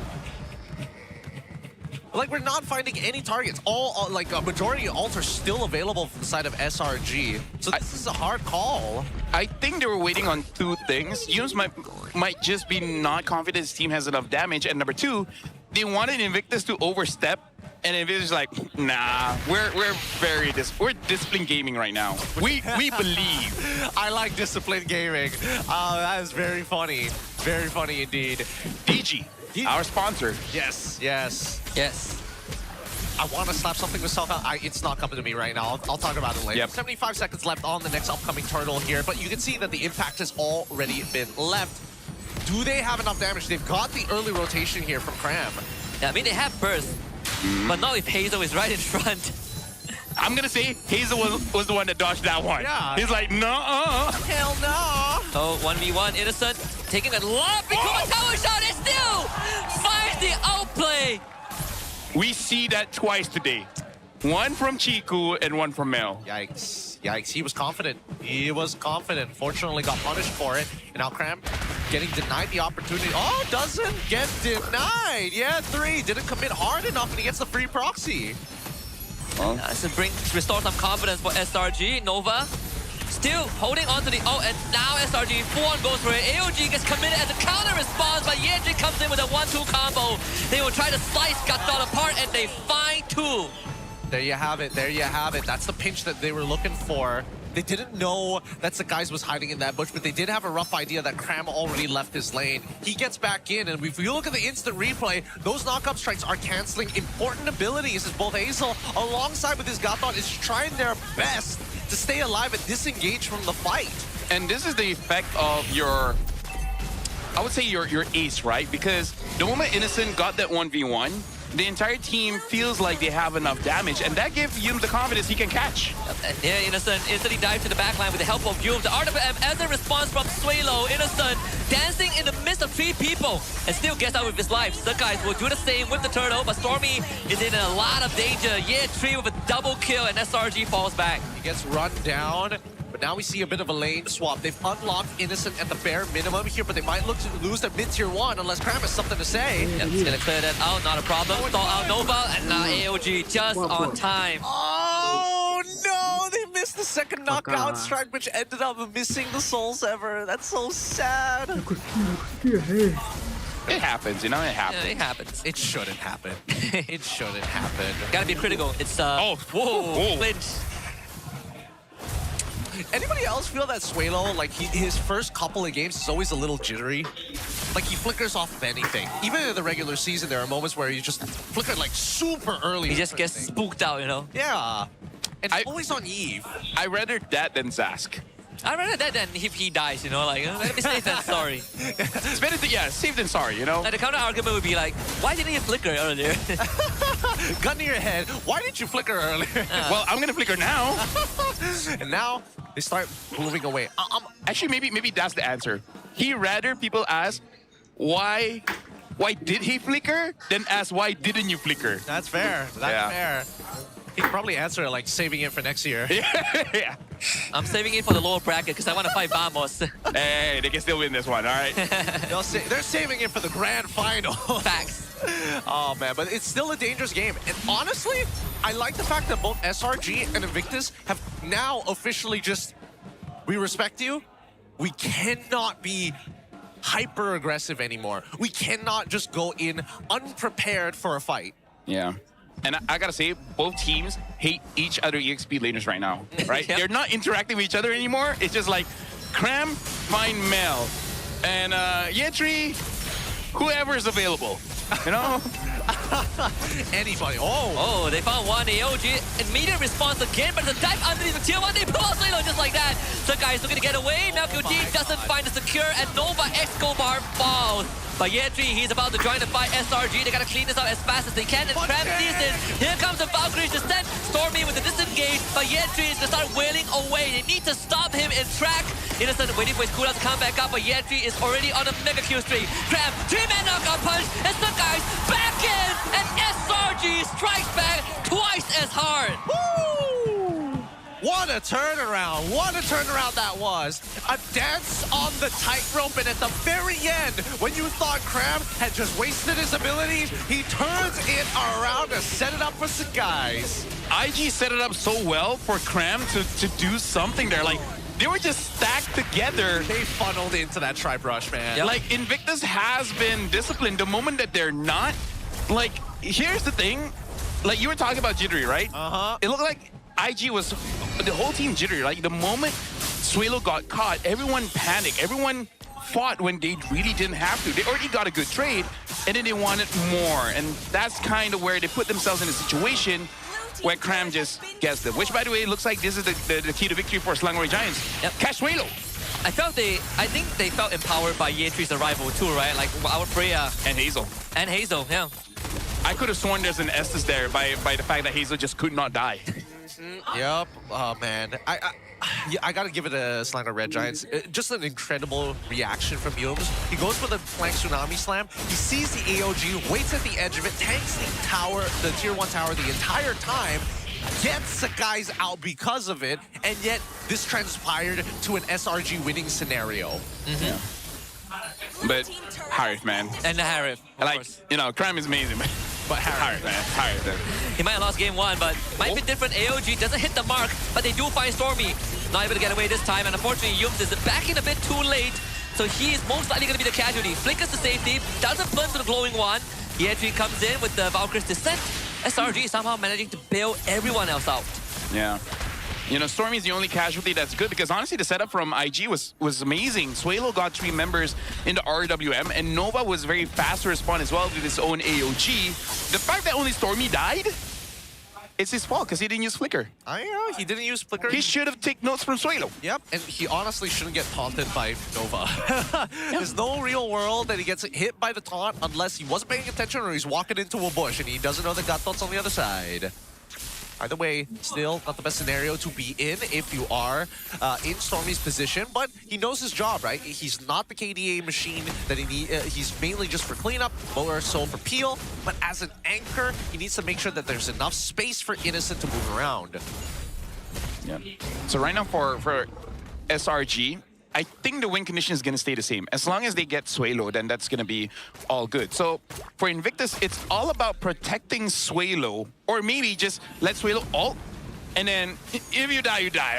It is what it is. I'm down for that, honestly, and I think that makes the most amount of sense because right now, other than a soft CC, most people on the side of SRG can get in and out of his range of influence. Yep, and Innocent so far still deathless in this game. And he is going to reach a state where he starts two-tapping the Claude, starts two-tapping the Suelo as well. It's very little thing that IG can do to stop him unless they power on to him. Speaking about piling on, this might be the moment they might actually give it a try. Nova X Gobar is going to bait it first. Yeah, Nova, forced to use the taunt to get out. The Stormy want to commit the Crimson Beacon. That key ability is quite a detriment if you're clumped together. Because the pickups on the tank, when they drop the tanks onto their own teammates, it hurts. And now Nova really out of the fight already. Hazel's role gets cancelled as well, but Nova can't afford to go back. AOG trying to solo Innocent, he just presses Purify, and he solos the whole team. They will still take him down with the help of Hazel, and Yetri now has free reign. Without Innocent around, the damage profile not really there. The Cram coming in from behind, Yetri instantly spots him. There's a Blazer charge up. Sakai's back into it by Yetri again. He's the beast. Now forced to Purify away. Sakai's back in with a taunt and a title try knockout. They take him down and SRG wins the juggle. Woo! Yoobs! 4.43 seconds worth of crowd control. Also helps that Stormy was putting up similar numbers. But man, that was a tough fight. That was a tough fight to watch. It just goes to show that Invictus Gaming need to play around their ult timings. Salango Red Giants, with or without the ult, we're ready to die for it. But that was clearly Suelo's mistake, man. Like, I think something shut him. Like, look at that. What is that placement in front of Harif? And we know that because Harif died there, the next update, they're gonna give Harif a knockup. Yep. To balance this out. When Synchro Fissure hits you, it mini stuns you. Yeah. It's the center. Yep, no, the center. Double the stun. He has one additional passive. Where is the Zetian passive? Back. He gets the... You get close enough, you get knocked back. Chrono Dash, if it dashes straight into you, it stuns you. And he gets even more shield. Just to balance him, you know, to make him more viable in competitive scene and rank. To make him really unique amongst the other gold laners. Yep. To make him more balanced, we should nerf Mia. Oh man, this is going as good as it can possibly get for SRG in the stage of the game. They've already got a fully scaled up arrow. And look at Nova X Gobar just melting away. Even through with the Revitalize is going to keep him up alive, but that's still mid and him gone. Now they can take the top one as well with a fresh wave coming in.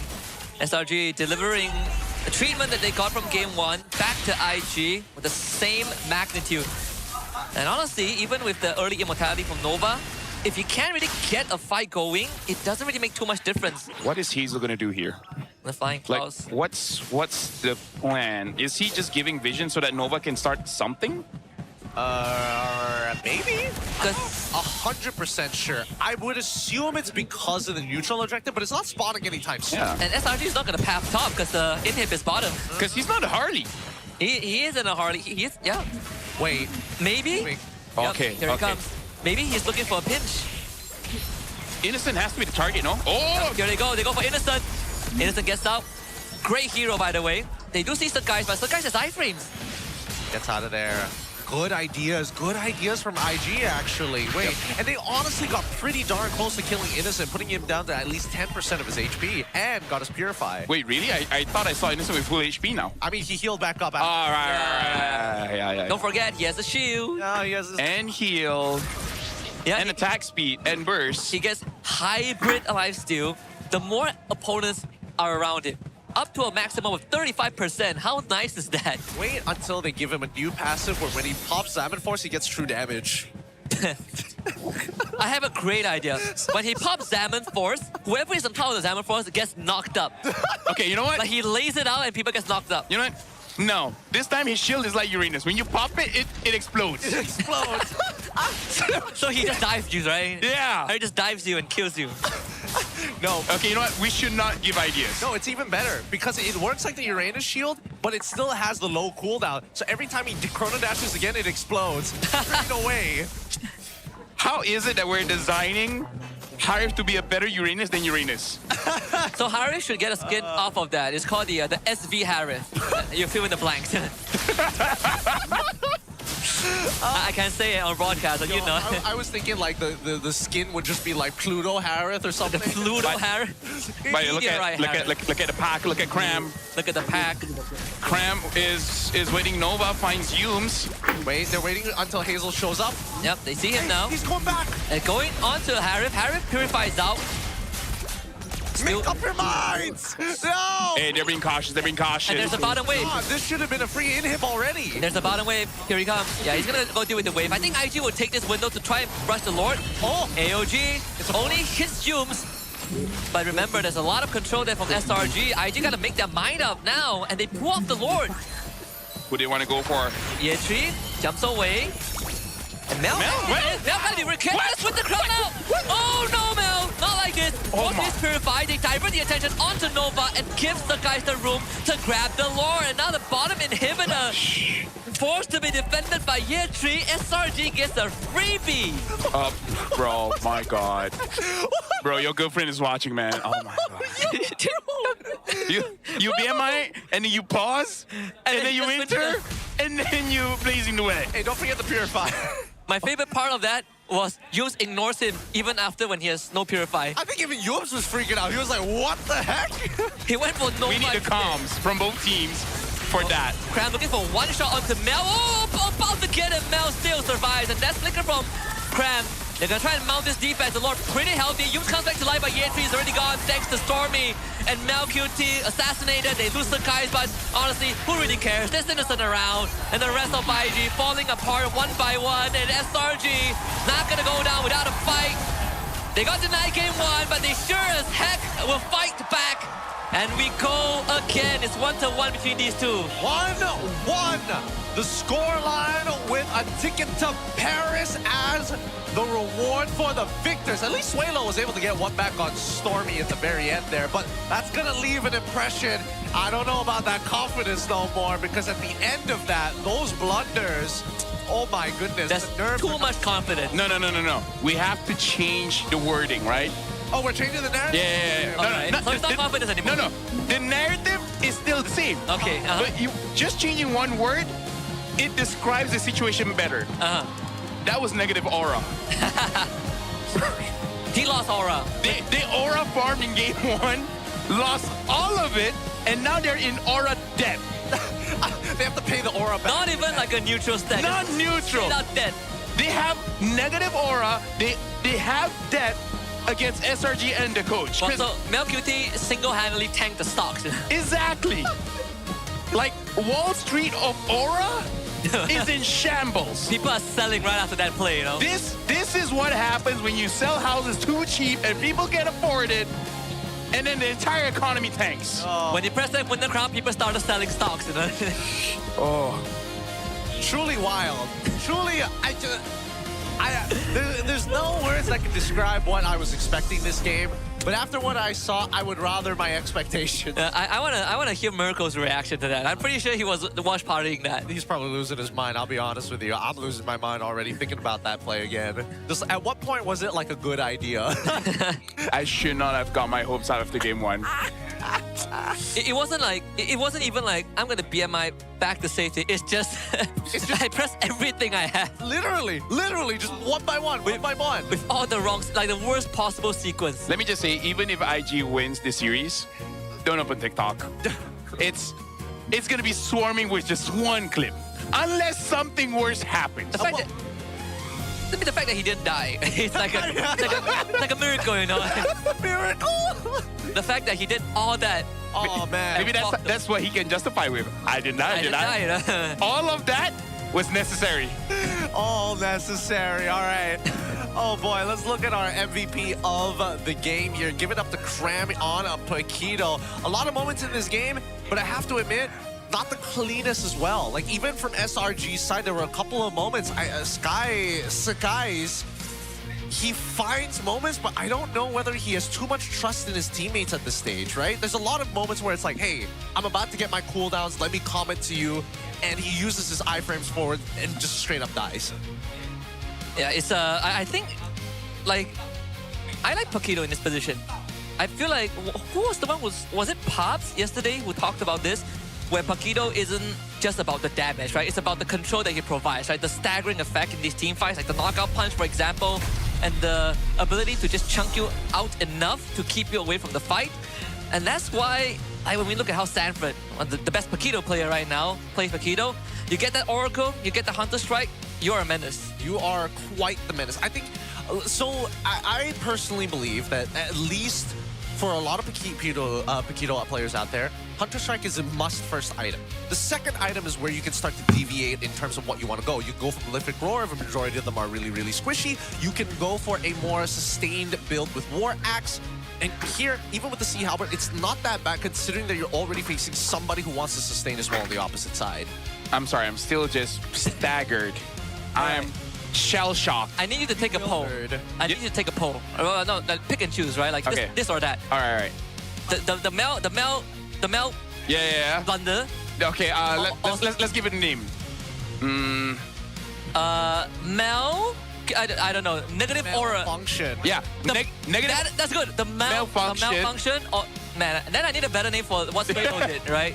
Are you trying to talk about the back door? No, our back door? No, Swaylo, the one that he ulted out of nowhere. Which one lost more aura? Oh dang, that's 100% Mel. Mel. 100% Mel. I'm with LaFell on this. Yeah. Because it's not just the BMI, it's the Winter Crown.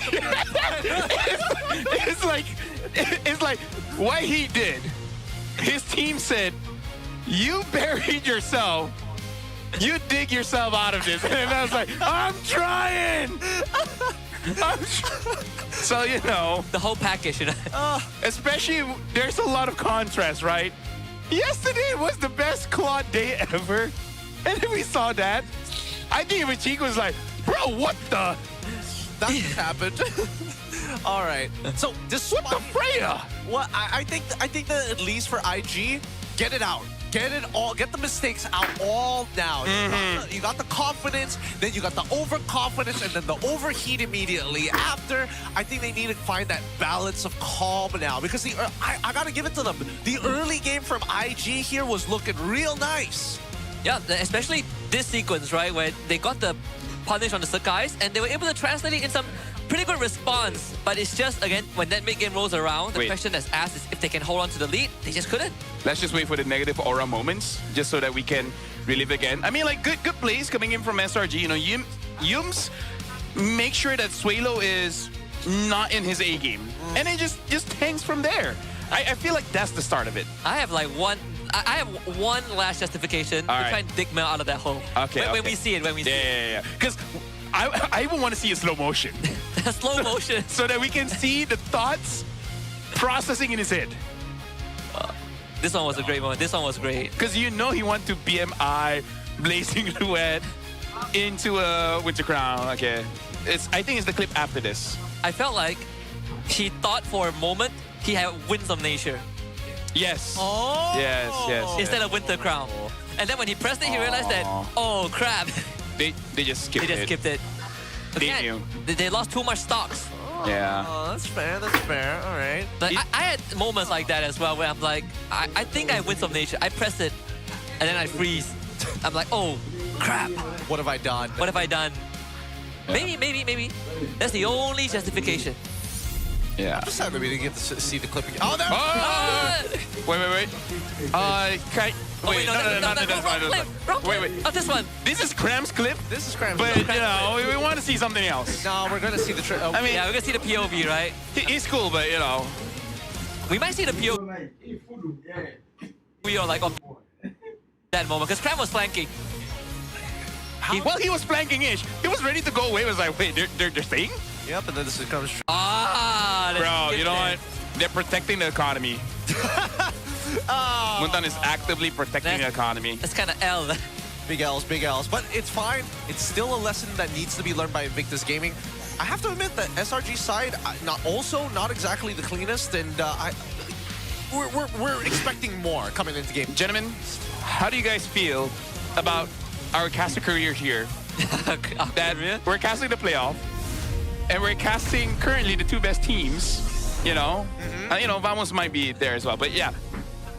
IG, SRG, and we're still cracking jokes. Yeah, you know, when playoffs was about to happen, I told myself that I'm gonna be serious. No more jokes, right? Yeah, be serious, be critical, and then this happens. No smiling, no laughing. It's pretty hard. It's pretty hard. You know, give the hard facts. I'm telling you, sad stories. The other MPLs don't understand what we go through here. They're like, why are you guys so entertaining? Because what else do we got going when things like that happen? Oh God! You didn't see the day that I started working for playoff. I had my tablet. I wrote down scripts. I wrote down statistics. You know, trying to be like MPLPH casters where they have all the information there ready, and I'm like, I'm gonna play Slay the Spire. I use my tablet just to play games. It's pretty much the only reason I have a tablet at this point. I brought it on day one. 3-0 day, both days. I was like, I don't need this. People sometimes ask us like, oh, look at, the MPLPH casters, they have a lot of gadgets. ID casters have a lot of gadgets. Like, we just need to be funny. We try to be funny, and sometimes we take it too far. And when we take it too far, we hope for one thing and one thing early. A pay raise. A pay raise. That's one of the few things that we absolutely love. But also, I'm on Grab. Where are you? Well, I hear. You hear me? So,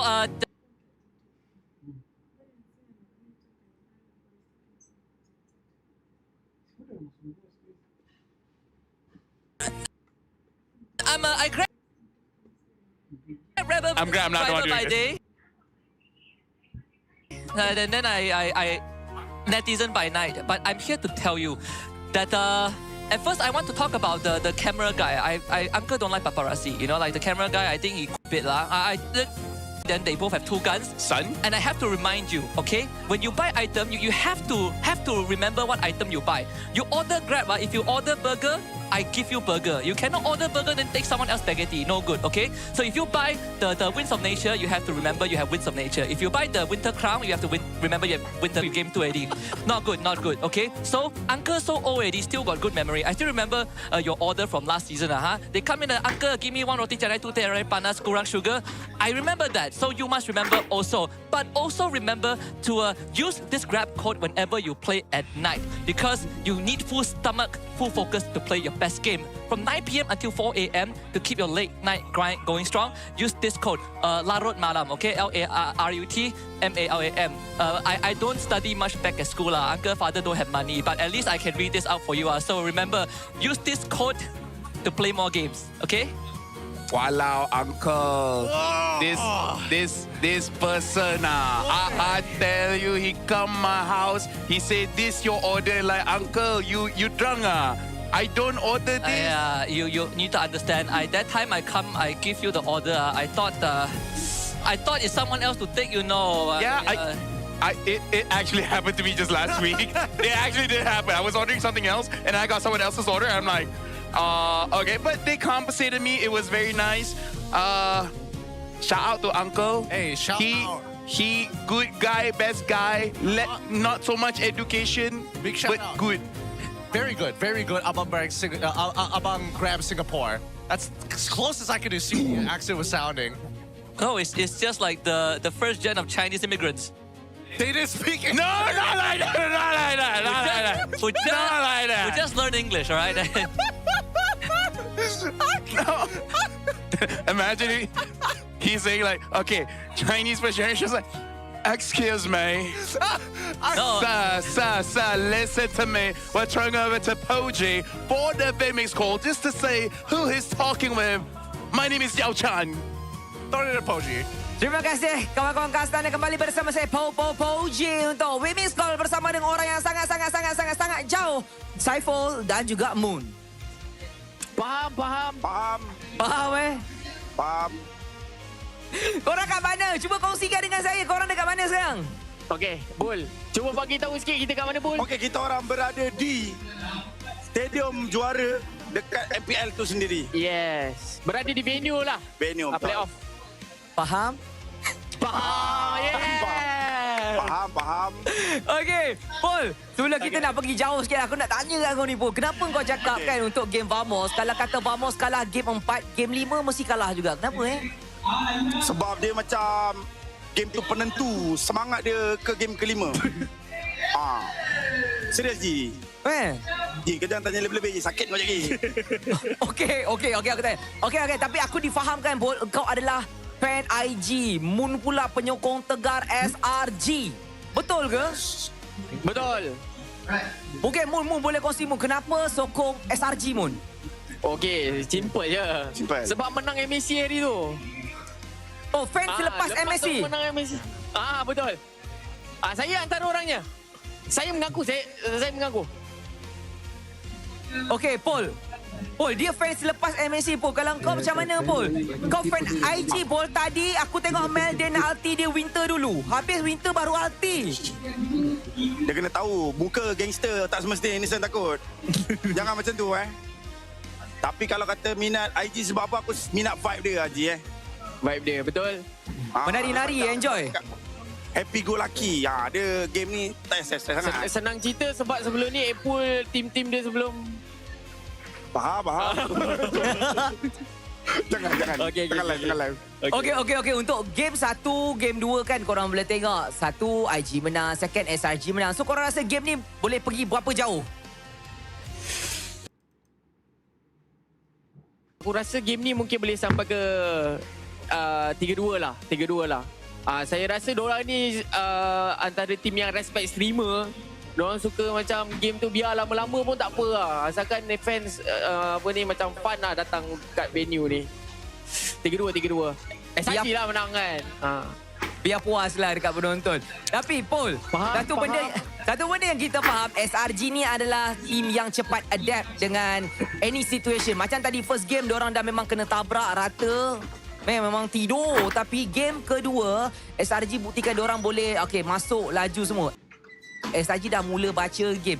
Bagi pendapat awak sendiri, Paul, kenapa SRG begitu cepat untuk adapt dengan keadaan-keadaan walaupun under pressure? Dia sebenarnya simple je jawapan dia, Ji. Dia sebab... Jangan pandang aku, kau pandang Puji sana. Sebab dia dah main international lama, Haji. Dan dia ada prestasi yang bagus dekat international.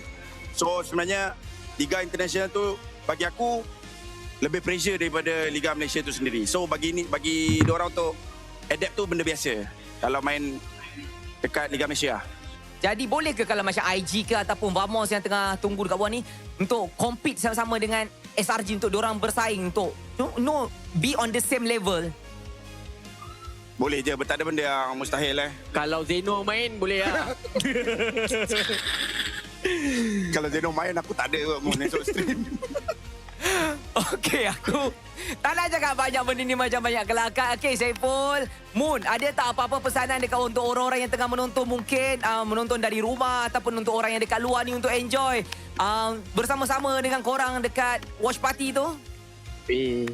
Okey, Moon, kau lah. Okey, untuk yang berada di rumah, korang boleh datang enjoy kat sini. Kau kepada orang yang tak pernah merasai, korang kena try lah at least once lah untuk datang ke venue, untuk support, untuk merasai vibe berada dekat venue ni memang berbeza bila berbanding tengok kat rumah lah kan. Nak pula esok kita ada 10. Betul. Dan juga Maharaja. Betul. Dan juga si siapa tu? Ambong. So boleh lagi menyemarakkan lagi lah venue ni pada hari esok kan. Baik, terima kasih. Tak apa. Terima kasih Saiful. Terima kasih Moon. Bye-bye. Jumpa korang kat luar. Okay. Ripo V. Bye-bye. Banyak buat lawak diorang ni. Tapi itulah sedikit sebanyak perkongsian cerita, input dan kenapa diorang sokong untuk tim masing-masing. Itu saja daripada saya bersama dengan diorang.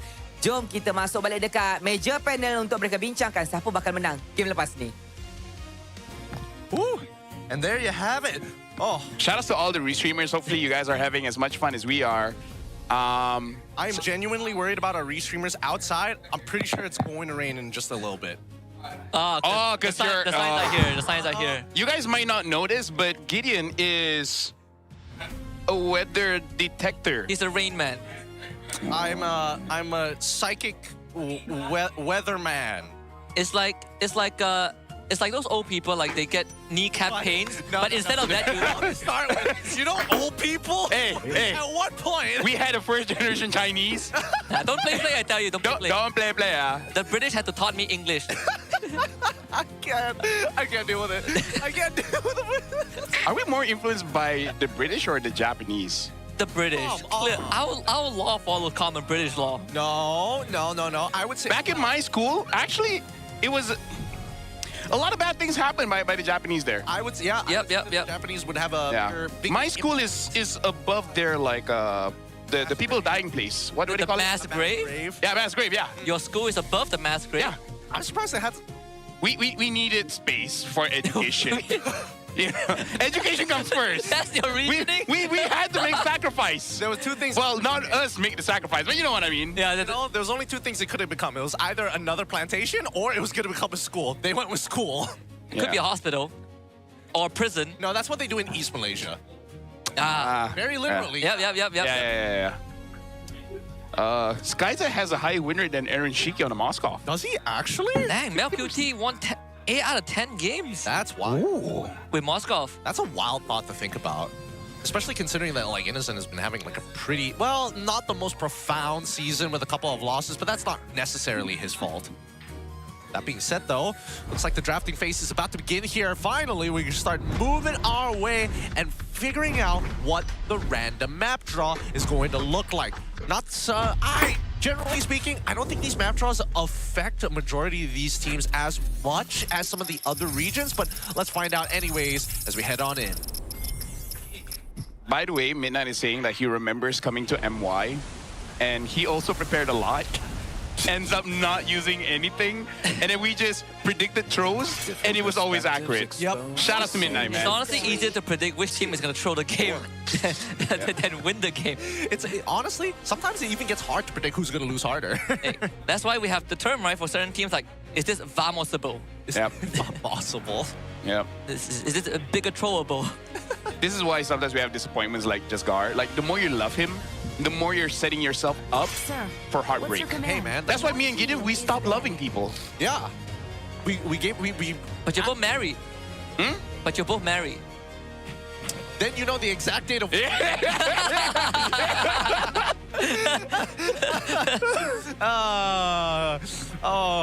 know, the more I make jokes about psychopaths, the more I think that, like, damn, yeah, I probably have a psychopath. I'm getting to that line already pretty quickly. I get enough money, I'm going to the hospital to get a brain scan. Is that how they predetermine it? You can see the difference of like the chemicals in your head. Like you can do evaluation, but if you're scanning your brain and there's clear signs that it's not normal, that's kind of like a red flag. But for me, it's an achievement. It's an achievement. Yeah. Are you trying to? Because last time I checked, I had little dopamine. Oh. Yeah. So you don't get excited like easily? I don't get happy. I don't get excited. I cannot plan things well, and it's accurate, right? You guys know me. I'm sad every day. Yeah.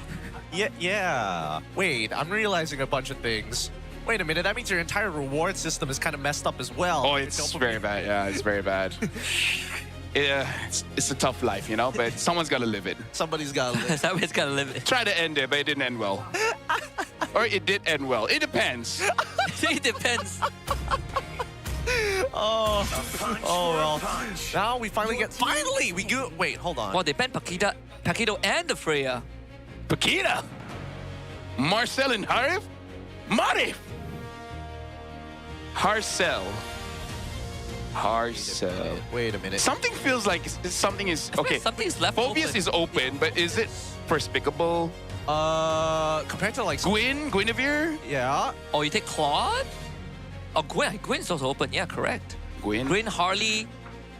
I think you just take Gwyn. Right? Oh, look at this guy's collection. Whoa! Dang. Keep going. You have a lot of money. Have you paid tax? I don't know. Are Caillou cards tax? That is a good question now that I think about it. If I had a business and I said that my business was trading cards, would the asset be the trade?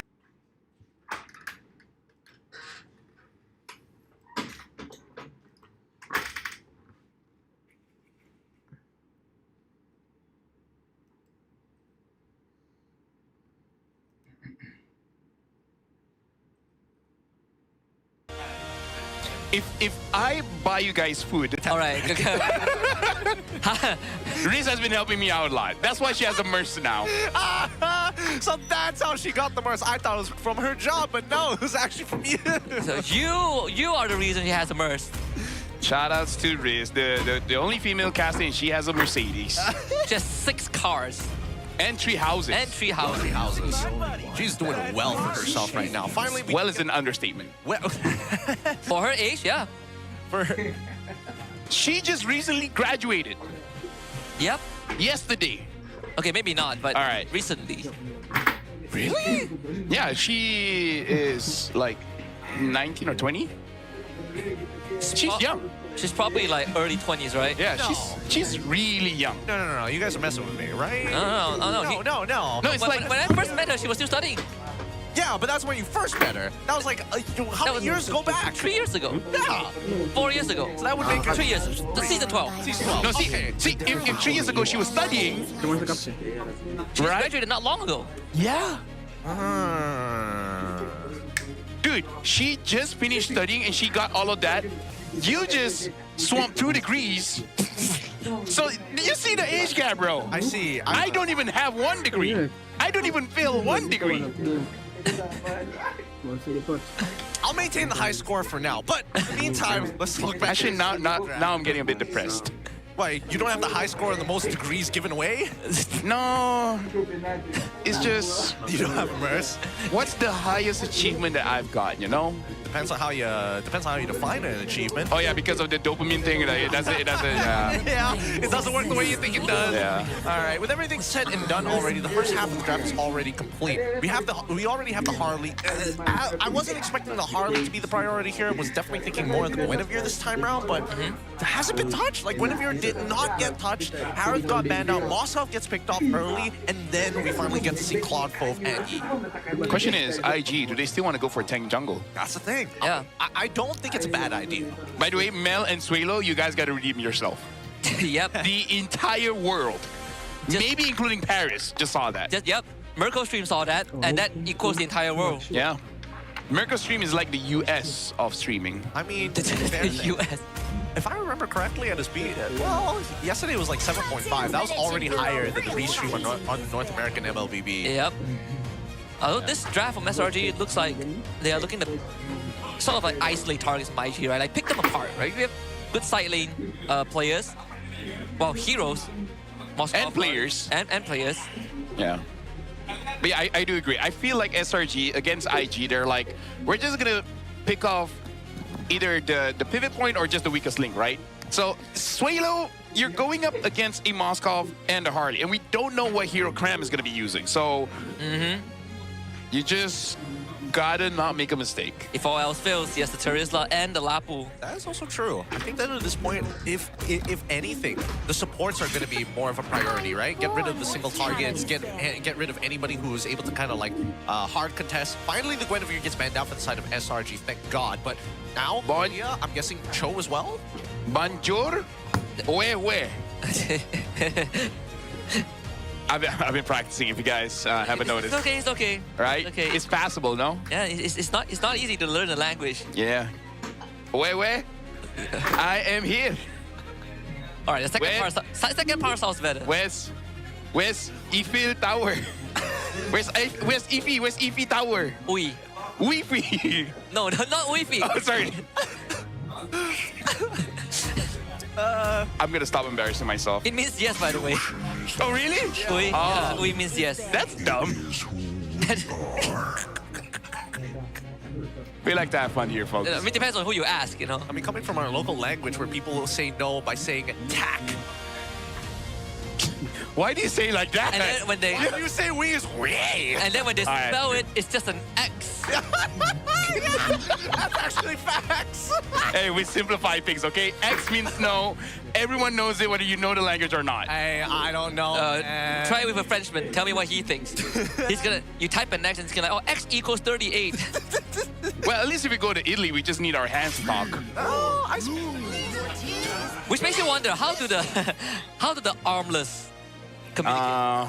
Through sign language. Like what? Yeah, sign? but armless, get it. Armless, get it. He's got feet, right? Is there sign language for feet? What about quadriplegic? Dang. Man, now you're really making it tough. What if this guy can't communicate?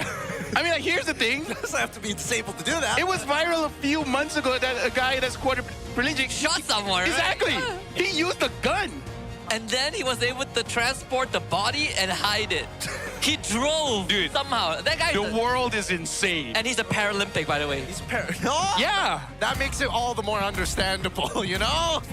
The fact that he's a Paralympic? Yeah, if he was just a regular person, I would be like, no. But he's apparently an athlete. It all makes sense. Thank you to everyone watching the game. As you guys are watching the draft, we're just honestly educating everyone. Right? Some of these things people don't know. You know what? We're making Mirko's job so easy. He doesn't need to talk. He can mute himself. He's probably in the bathroom and just listen to us. Like, and we do the entertainment. We do the we're doing the streaming. Yes. I wonder when they're going to start creating another subsect of the English broadcast, just purely for like, oh, this is the unofficial like no holds bar stream. Look, we need a panel first, right? And then we explain. Much. Imagine us letting Prod and everyone know this is us holding back. We are holding back. Hey, look, apparently, according to the public consensus, the worst thing we said was being biased. Really?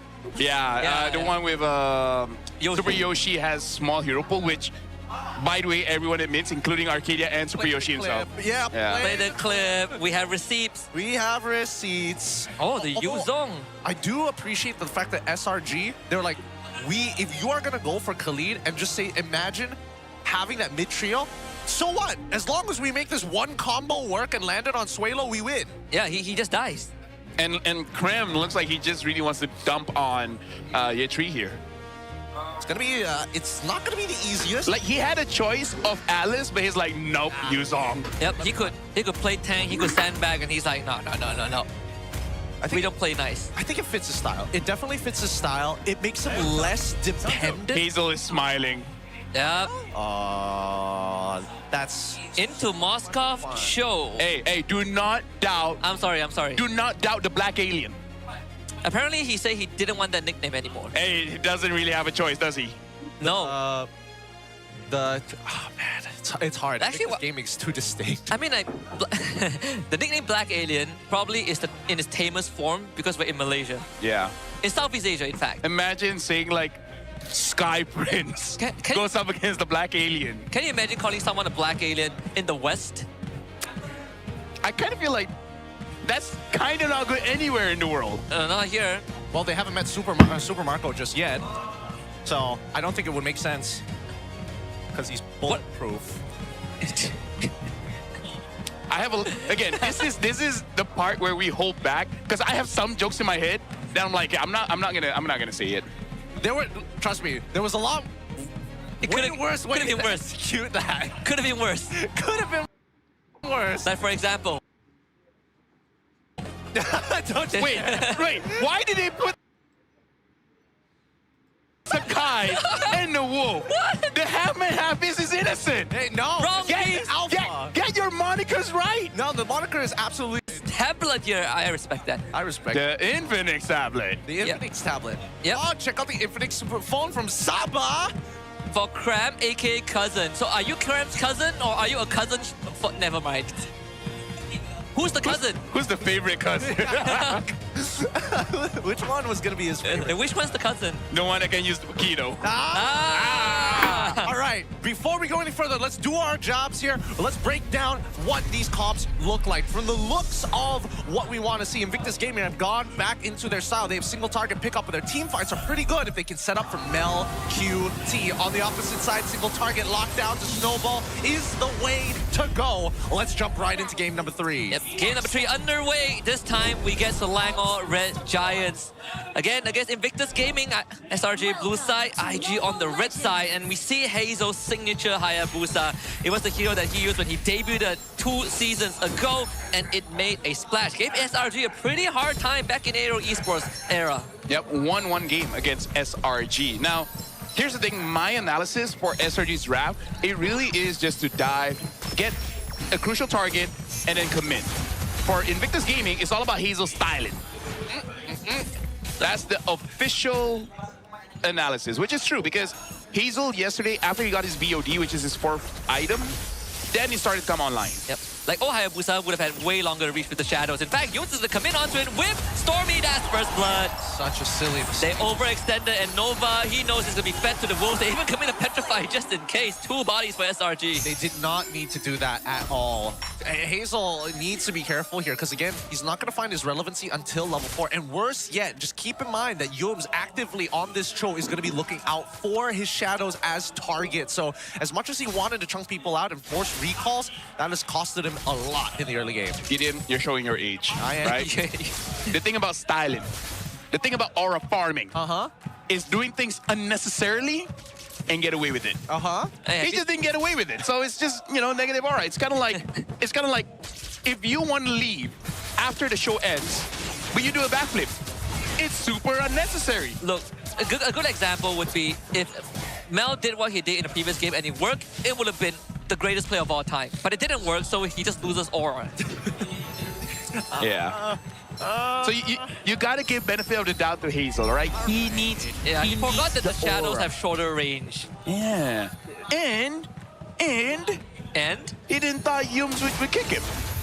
Okay, that one is a stretch. Or he's just like, Yums gonna miss. He forgot. Yums was just gonna miss. That was the only thing. He forgot Yums has flicker, maybe, who knows? Oh, next fight's already begun. Yeah, EA3 is gonna get sand back in, and Nova forced to use his quickside guard flicker into a dark wave. They go into Stormy and they blow him up. Good stuff there. Fed over to Hazel, Black Dragon form. Freelo gets knocked up, but the damage is gonna arrive from IG side. EA3 doing his darnest to keep SRG under control, and Cram will also go down. SOD does end up missing, but Hazel will bleed out before that. A double kill for the Yuzong.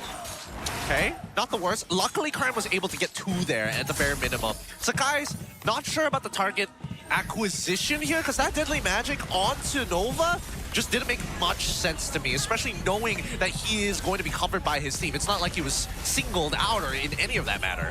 Yeah, I think it was either a misclick or just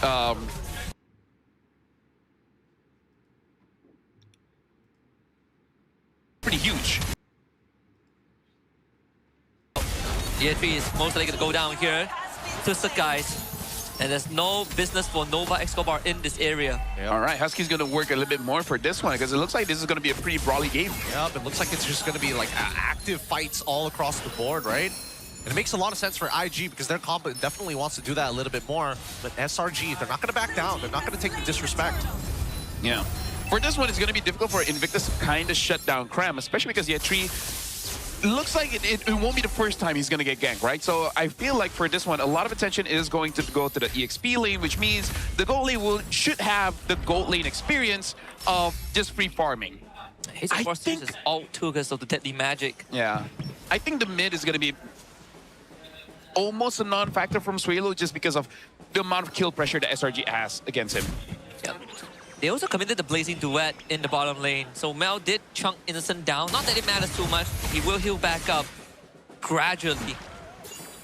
More on what is IG's move? Maybe to look for the Moskov? I think so. I think that there's going to be an attempt here, but I think they need to back off. Now that they've kind of recalibrated the number of people, they know that Harley's down bot side. They saw Yumsen as well as Stormy.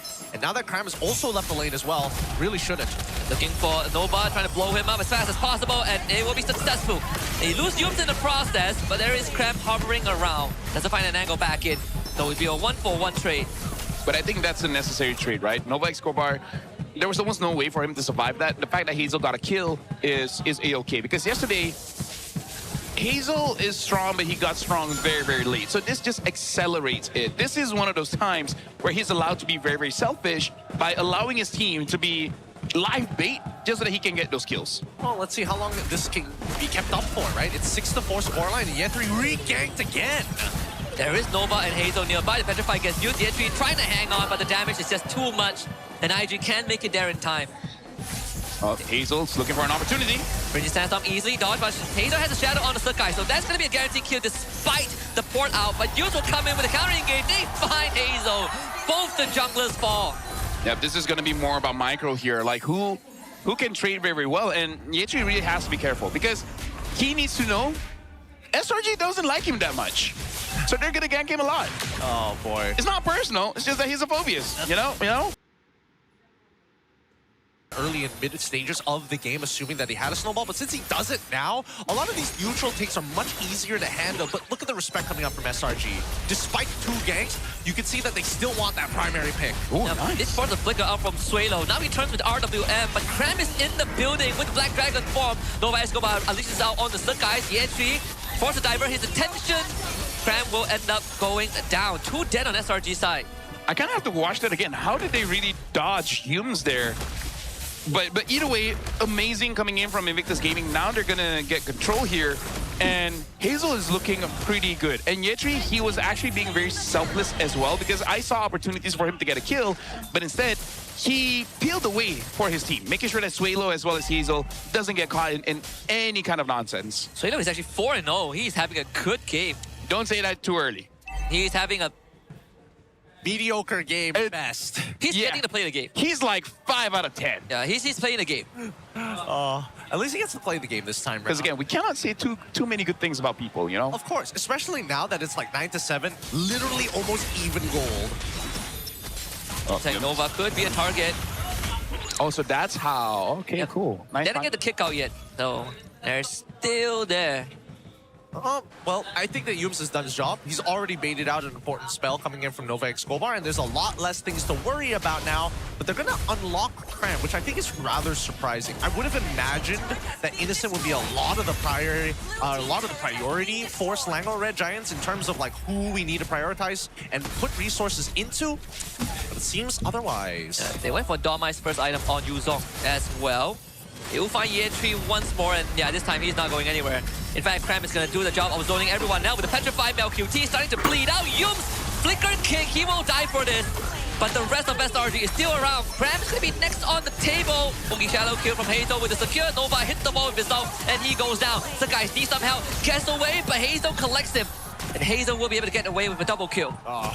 Good coverage coming in from Suelo, not letting Stormy get enough movement speed to close the distance. I'm not sure if Vincent wants to fight this. Doesn't have it yet. Doesn't have it. I know he's thinking about it. He's like, I have flicker. I have flicker. Do I? Oh, wait. No, it's the replay now. Oh, look at that. Okay, nothing happened. Nothing happened. I thought Hayabusa could have gotten killed. Anyways, we're looking at this, and yes, SRG goes all in, gets a kick onto Mel, but Suelo is again much more composed this time, able to counter back, get a good RWM, making sure that no one really escapes. That's also a negative aura moment, by the way, from both Mel and Nova. Because Mel had Purify and he ate the full Petrify before he used it. Happens to the best of us. Happens to the best of us. And the worst of us. And the worst of us. The worst of us. Yeah. Now, as they dance, let's look at the waves, right? Bottom side is going to already be slow pushing in favor of Invictus. Now, top side.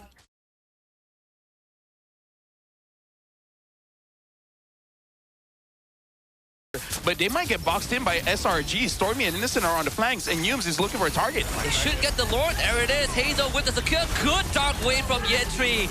They take out the guys right in an instant, and Innocent needs to back up as well. Nova just stands in front of him. They lose Yetri in the process, drag Nova back, but they don't have the damage profile, and Stormy will eat the shadow kill. No one can disperse it sadly, and Stormy would just have to take the loss.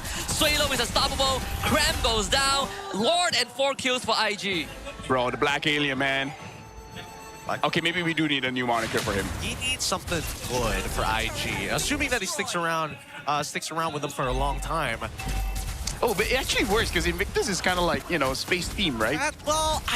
Is it space themed? I don't feel. Yes, they're like astronauts.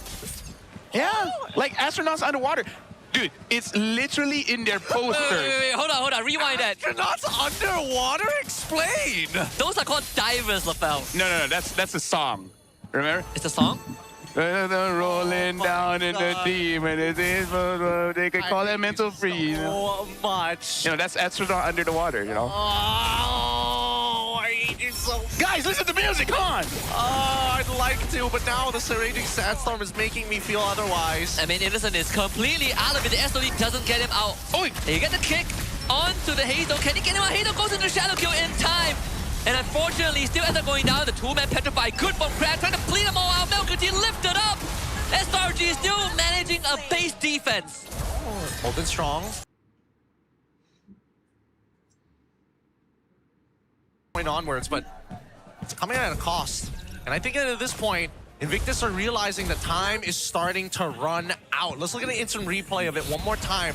Break down that fight, because that RWM meant to zone a lot of the targets. SRG opted to go into the RWM and take that damage from Suelo. I don't think that was a good choice. No, the thing is, they were forced to do that because what actually happened there was Invictus Gaming, they were isolating Innocent. Innocent was all alone and they went all in. And then Yums tried to save him, which honestly, he might have been able to save Innocent. So they took that trade. But the thing is, again, Suelo's damage is huge, and Hazel was able to get the Ogi Shadow kill off and then make an attempt to get kills there. So I understand why SRG tried to save, because we joke around saying cut your losses. Innocent is one of those players you don't cut your losses. Even if you die, you gotta try to make sure he lives. Can't afford to. And, well, at least for Innocent, he still has his battle spell, right? In the flicker. He's not using Sky Piercer, so his death, yes, it's not the greatest. You do lose out on GPM, but it's not the end of the world as well. Not to mention that MelQT and as well as Innocent currently pretty neck and neck when we're talking about the gold. It is 8.6. First, as compared to Innocent, who is gunning for the Winds of Nature. So something that IG needs to, that SRG can take note of, right? That MelQT doesn't really have a way to keep himself safe, less for the Purify and the BMI. Cram will check this push and immediately see Hazel, so that frees up space for Sakai's too. Now they're going to be making their way to the Lord. We're 12 minutes into this game, and this Lord might just be the answer that IG has been looking for to break the stalemate. Because SRG has just been on their tails this entire time. Every single neutral, every lane. Here they come, RWM preemptively use Sakai. Doesn't find an angle in, and MelQT will get ran down. Innocent in with the SOD, he's in the backline. They find a kick on the Suelo. Suelo gets shut down, and SRG don't need the Lord. And they find a full team wipe on Invictus Gaming. There's a way bottom as well. And this time SRG will not miss. This is gonna be match point. Amazing dive, good engage. And once again, SRG just defaults the Lord and just gets the team wipe. I think most people need to look back at that last clip, that last fight one more time. Because how the heck was Innocent